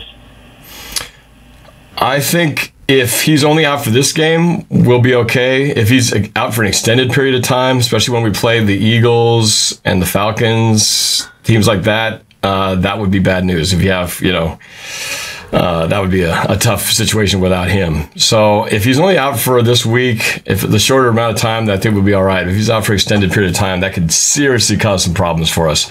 So yeah, no, I as soon as I found out he was injured, I was nervous as hell because I knew it was a hamstring thing, and now that I've gone through my own experience with a hamstring, I know how tough that is, especially when you're a guy like him who relies so much on his speed. So yeah, I hope he gets back soon. I don't know if he's out for sure. I thought it was questionable or doubtful, but I don't know if he's been ruled for sure out. But if he does miss this game, this would be the one to miss. But hopefully he's back after this week. So yeah, we're not the same without him for sure.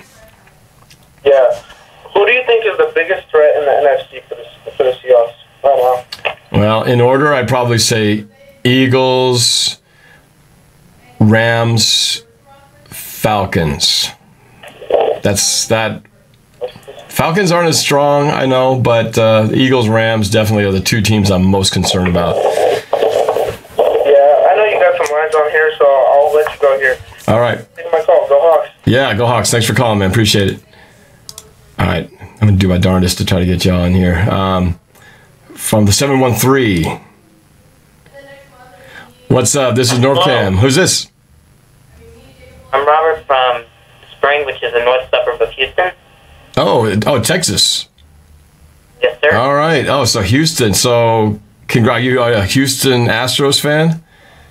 Yes, sir. Well, congratulations on the World Series. I thought you guys deserve that. I mean, you guys have been the best team through the major leagues, and you beat the best team in the NL. So, congratulations. I can only dream what that must feel like to be world champions from a baseball perspective. Someday maybe we'll get there, but it seems like a long ways away. But must be pretty awesome for you guys. So congratulations. But on that. Yeah, what's on your mind? The Eagles' big start, their 7-1 start.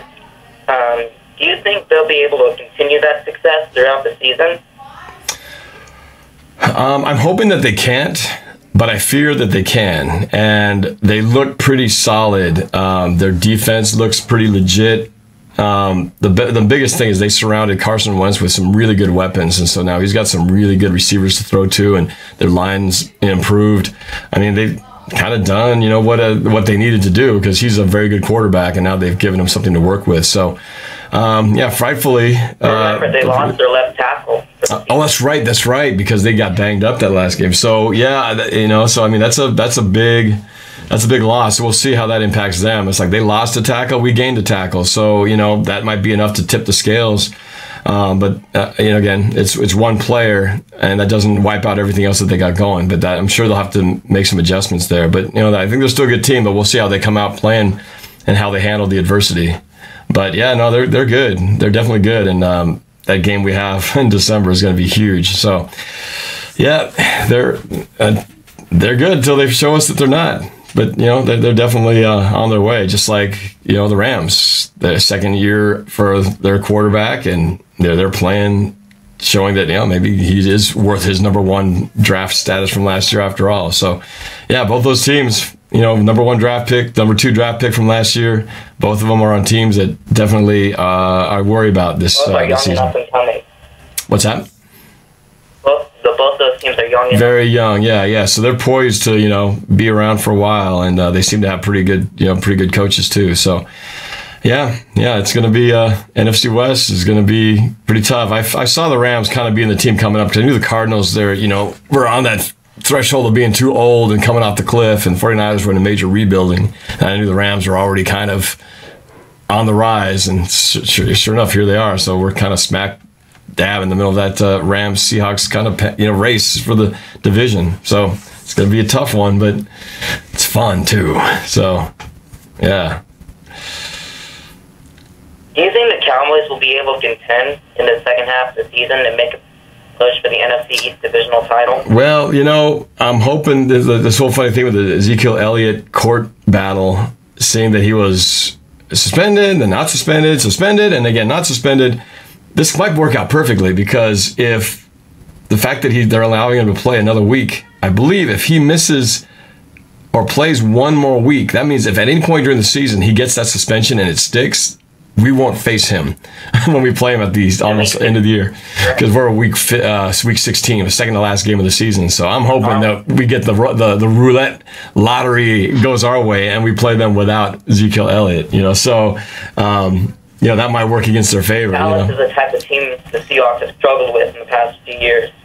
Yeah, Teams that run the ball well. Yeah, exactly, and their quarterback's not too bad either. So it's definitely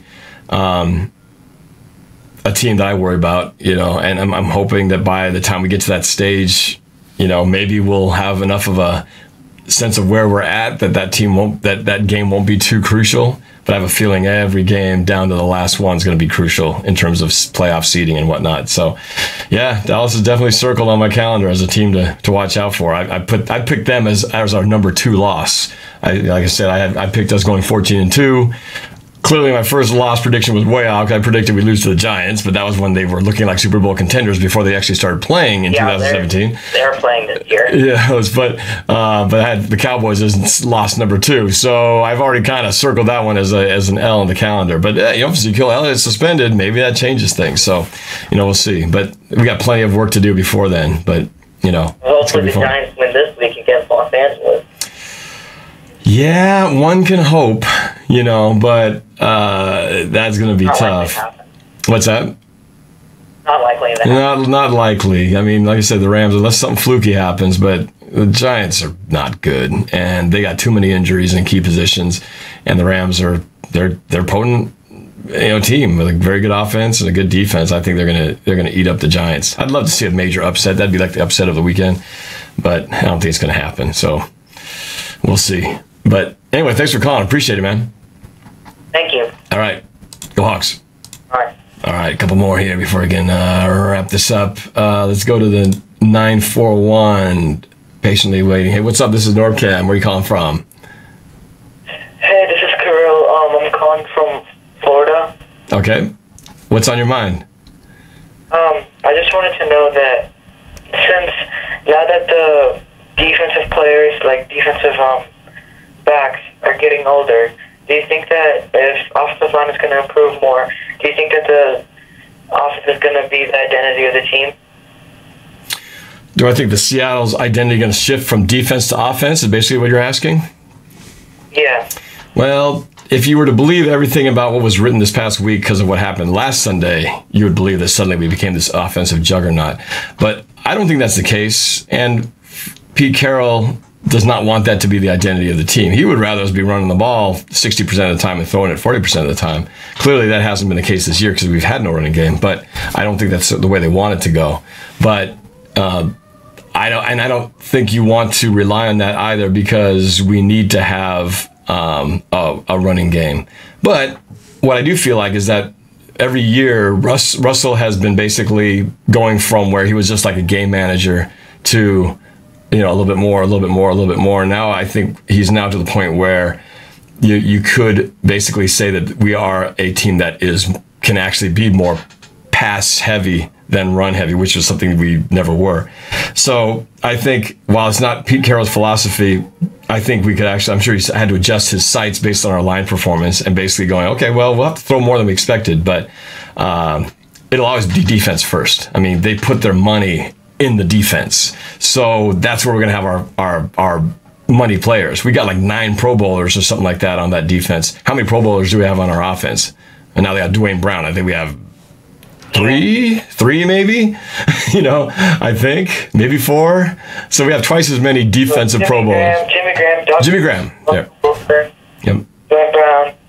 Also, Tyler Rocket was a kick return. That's right. That's true. Not as an offensive player, as a special teams guy. And then Doug Baldwin, I think, too, right? I don't think you said that. Maybe yeah. Anyway, but the point is, we do have them, but we got way more on the defense, and that's where they invest their money. So I don't think we really would flip our identity. But it's nice to know that before it was like, oh man, our offense sucks, the defense has to save the day. That's pretty much the theme of 2017 Seahawks up until about a week ago. Now it's like, okay, the offense can pick up the defense. And that's actually just nice to know you can do that and not even have to necessarily have your number 1 receiver in Doug Baldwin be the guy who does it. So I just think it's a great boost to the team in general. And it just gives you confidence that you can beat teams in other ways if you need to. So I don't think they want to do it that way. Another question that I had is that well, I feel that the Dwayne Brown pickup is really important. I think because he has been like a big leader in Houston, especially on the offensive side. So I think he's gonna bring this leadership to the offensive line because we have so many young players. So I think if he's gonna be a big piece to our offensive line. I agree. I mean, that's why I was just as excited as anybody else when I heard that we got him. But besides his experience, besides his accolades as a offensive lineman, the fact that he can bring his experience to the other players, share his techniques. I think that it's not just you have 5 guys and you replaced one and now they're only better in that little portion. I think it is a summation of things that one guy can actually make everybody else better because they work as a unit. The offensive line isn't just 5 individuals, but they're a connected unit that as each one plays better, they all play better together. And I think that the defensive, besides the center, the left tackle is normally the most important guy, normally the most highest paid guy on the offensive line. And so with now having a legit offensive tackle on the left side, I think now you really do feel like you've got a line that can build from that.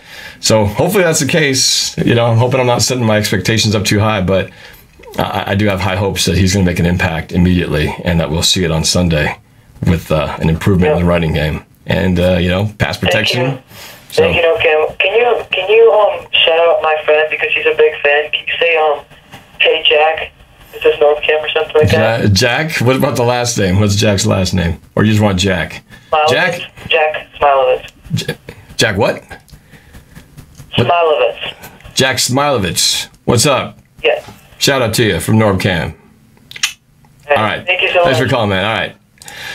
All right. All right, take care. Go Hawks. All right, we're almost down to the wire. A couple more.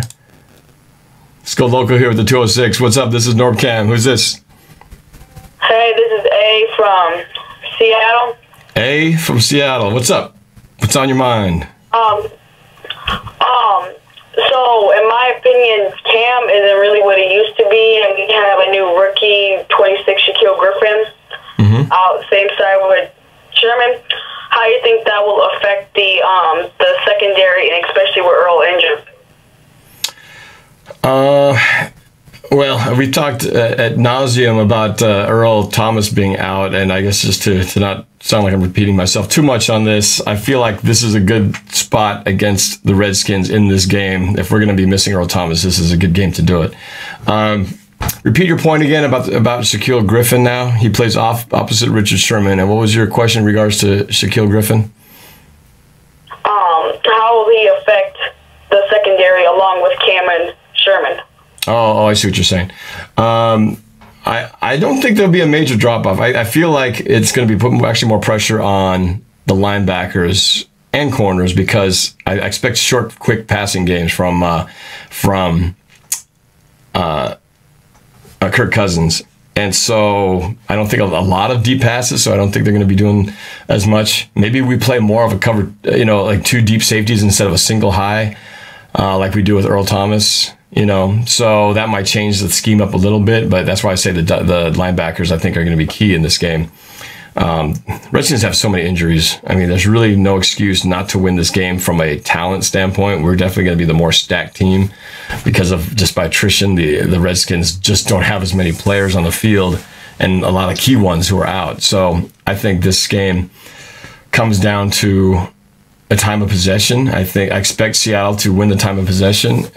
Defensively, that they should win it as well. And if they just limit any explosive plays and get a pass rush on there, which should, then I think that's the formula that's perfect for the Seahawks to get a win. So they got to just take care of the ball, not give up any big plays, and I think it will roll into our favor, and we'll be all right. We won't miss Earl Thomas in this game tomorrow. That's what I'm hoping. All right. Okay. All right. And my other question was, with new left tackle Dwayne Brown, how do you think that will have impact on the running game, especially going outside to the left? Well, and I've probably been talking about Dwayne Brown all night, but I'm excited about him, and I feel like he will make an impact immediately. And yeah, being on the left side, I want to see some running on the left side. I want to see some offensive rushing touchdowns tomorrow, preferably at least one, maybe two. And I just want to see some third and shorts being converted with guys running on the left side. Bring me back to the 2005 Seahawks, where we had Hutchinson and Walter Jones on the left side, where we could just push through guys, and even if they knew it was coming, you just can't stop it. And maybe I'm just over hyping up Dwayne Brown, but I think just we've been so starved for just a killer offensive lineman to finally have one here. I feel like I'm just like excited, like on a Christmas day getting a shiny new toy. You know what I mean? So yeah, no, I'm hyped totally, big time. I think he's gonna make a big difference. I'm counting on it. I think we'll be pleasantly surprised on Sunday night when this game is over. How much difference one guy can make. All right. Thanks for calling, man. I appreciate it. Yep, go Hawks. All right, go Hawks. All right, I think I know who this is. This is, oops, hold on a second. This must be Anthony D. from Yakima, Washington. Is this Anthony? Yeah, what's up, Norb? This is your boy here, Anthony D. What's up, buddy? What's up, Anthony? How's it going, man? I'm spending the weekend with my dad right now. Oh, very cool. Very cool. You gonna be watching the game from there? Yep. All right. So what's on your mind this week? Hey, that comment I sent you, what comment is that? Oh, that comment I sent you on your movie review with one of your friends. Did you get it? I'm not sure if I'd seen that one yet. Well, you want to just tell me what it is? Yeah, you asked some of your fans to send a type of movie for you and your friend to watch, I think, and make a review out of it. Oh, yeah. I did see that one. That's right, because you're the Olivia Holt fan, so you sent me an Olivia Holt movie, right? Yeah. That's right. Yes, I remember that. Yes. They kind of give it a taste. So, well, well, generally, we're trying to do movies that are coming out new, that are coming out in the next few, weeks, trying to stay on top of recent movies, but we'll see. We're kind of might be doing some movies that are in the past that have come out already, or some DVD, Blu-ray releases.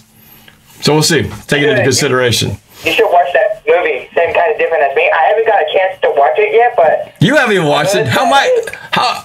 You haven't even watched it. I have so many shows I'm so far behind on, but we'll see. I might have a slow night one night and throw that in, look it up and catch it. So anyway, so hey, that game against the Redskins this Saturday. On Sunday, yeah. What's your prediction on it again?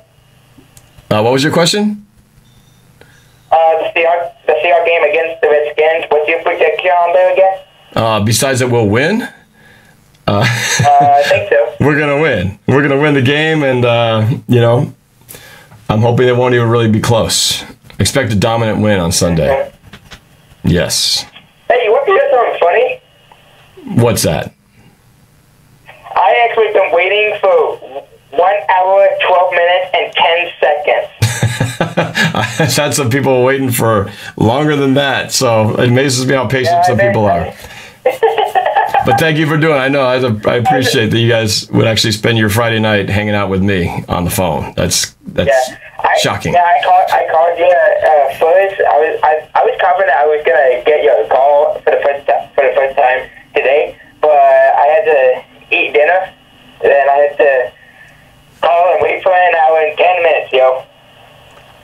Right. No, I hear you. No, that was I know that was a long time waiting, but it's always good to hear from you, man. Yeah. Well, enjoy the game on Sunday, dude.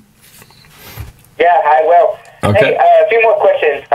I'll take one more. I got to take one more because I got to wrap this up. Oh. I'm almost 2 hours into this crazy thing. Oh, man. That one whole movie, are you planning to make more movies in the future? Because if you do, why don't you count me in and I'll act in it? Well, I do want to make a movie again sometime. We've been working on trying to get one, and it's a hard road, man, because you need money, you need to sell the idea, and it's tough. If I do, well, you'll hear about it. But yeah, it's a tough road, man. But I'm hoping we get another shot to do one. We did our movie. You might have seen in our parking lot movie, guys. Check it out on my other YouTube channel. But we do movie reviews, and we talked about our horror movie Frayed, F-R-A-Y-E-D, that we did about 10 years ago. But yeah, it was a heck of an experience, and it was great to actually make a movie that got picked up by Lionsgate. But anyway, we'll see. Hopefully I get another shot to do another one, but you'll find out when I do. All right, man? All right, I got to go. If you want some help, I'll come in. I want to help you out. Okay. Duly noted, man. Appreciate you letting me know. All right, buddy. All right. Go Hawks.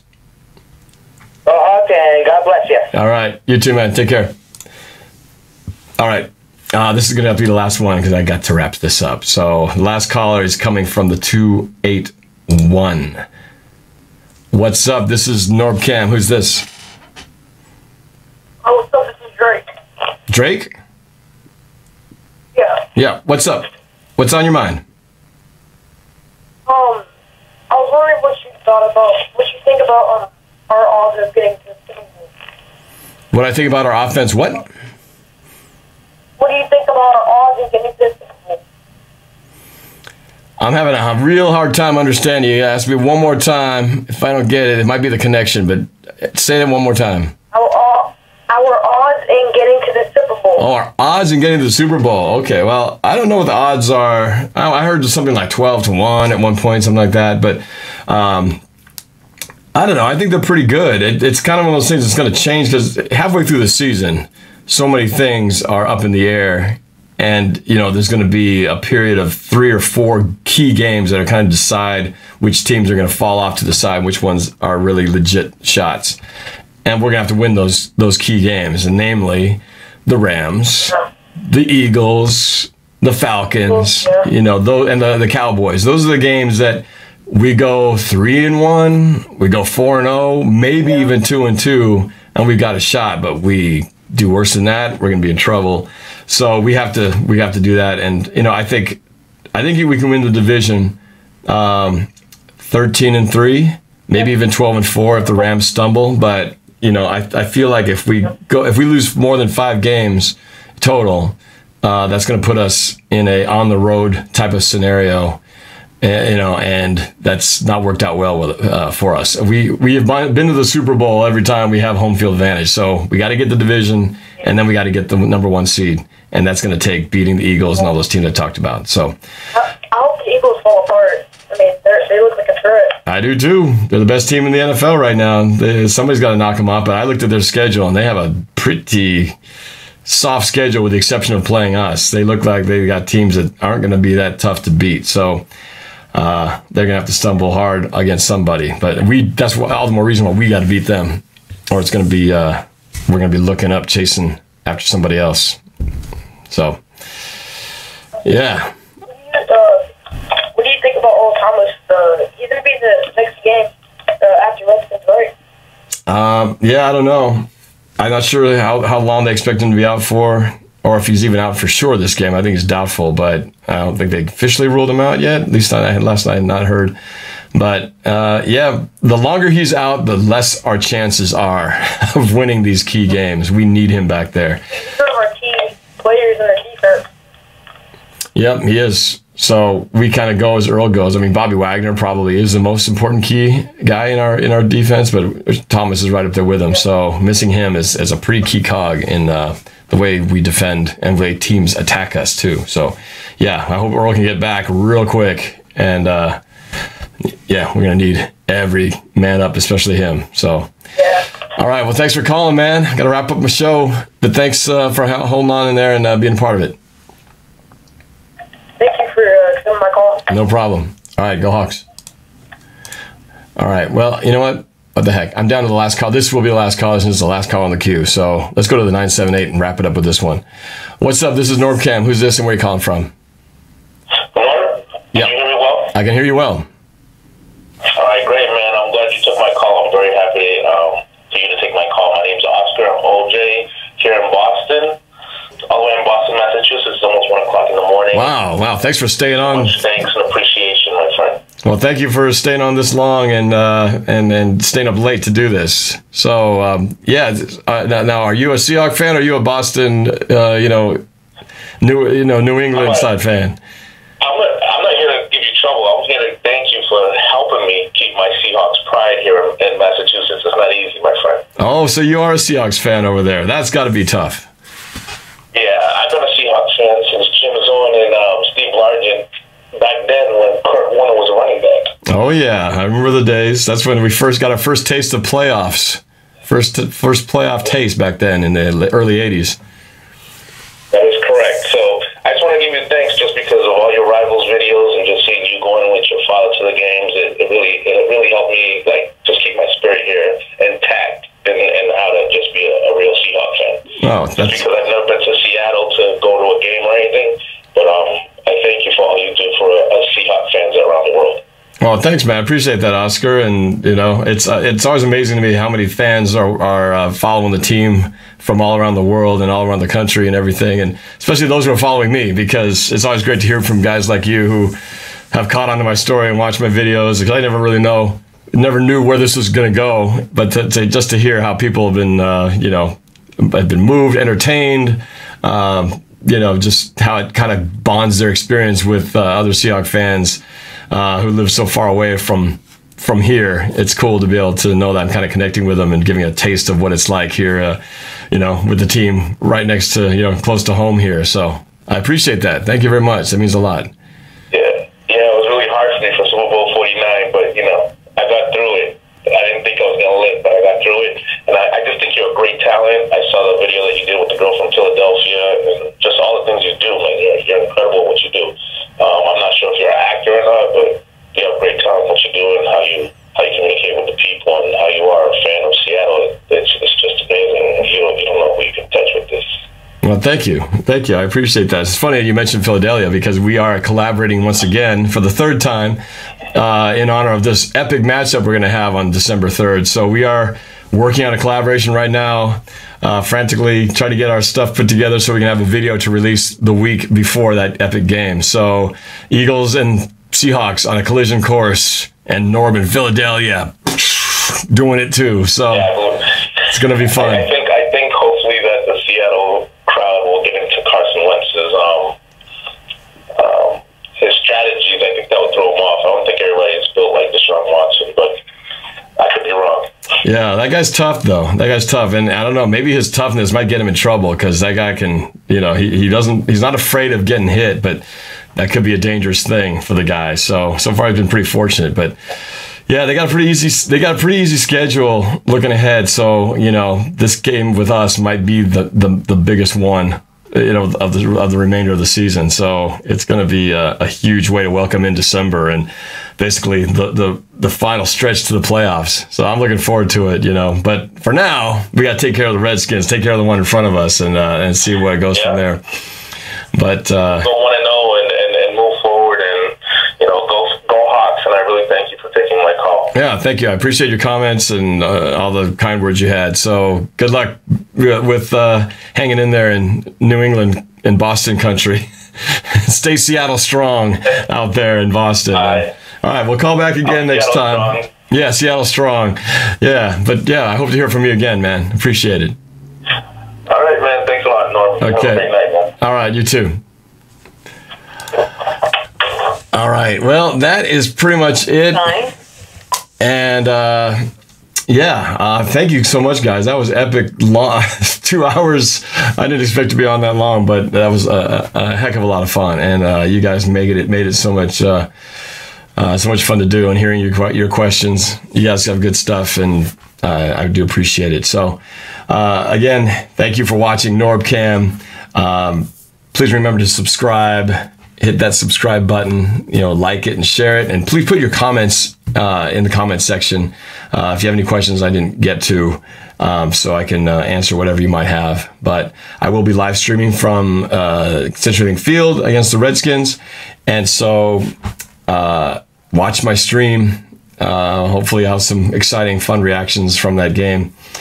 And, And if you're interested, I've got Seahawks, or I should say NorbCam gear like this hat right here. Just check out my website at NorbCam.com. You can get, I got some NorbCam socks and NorbCam hats in there.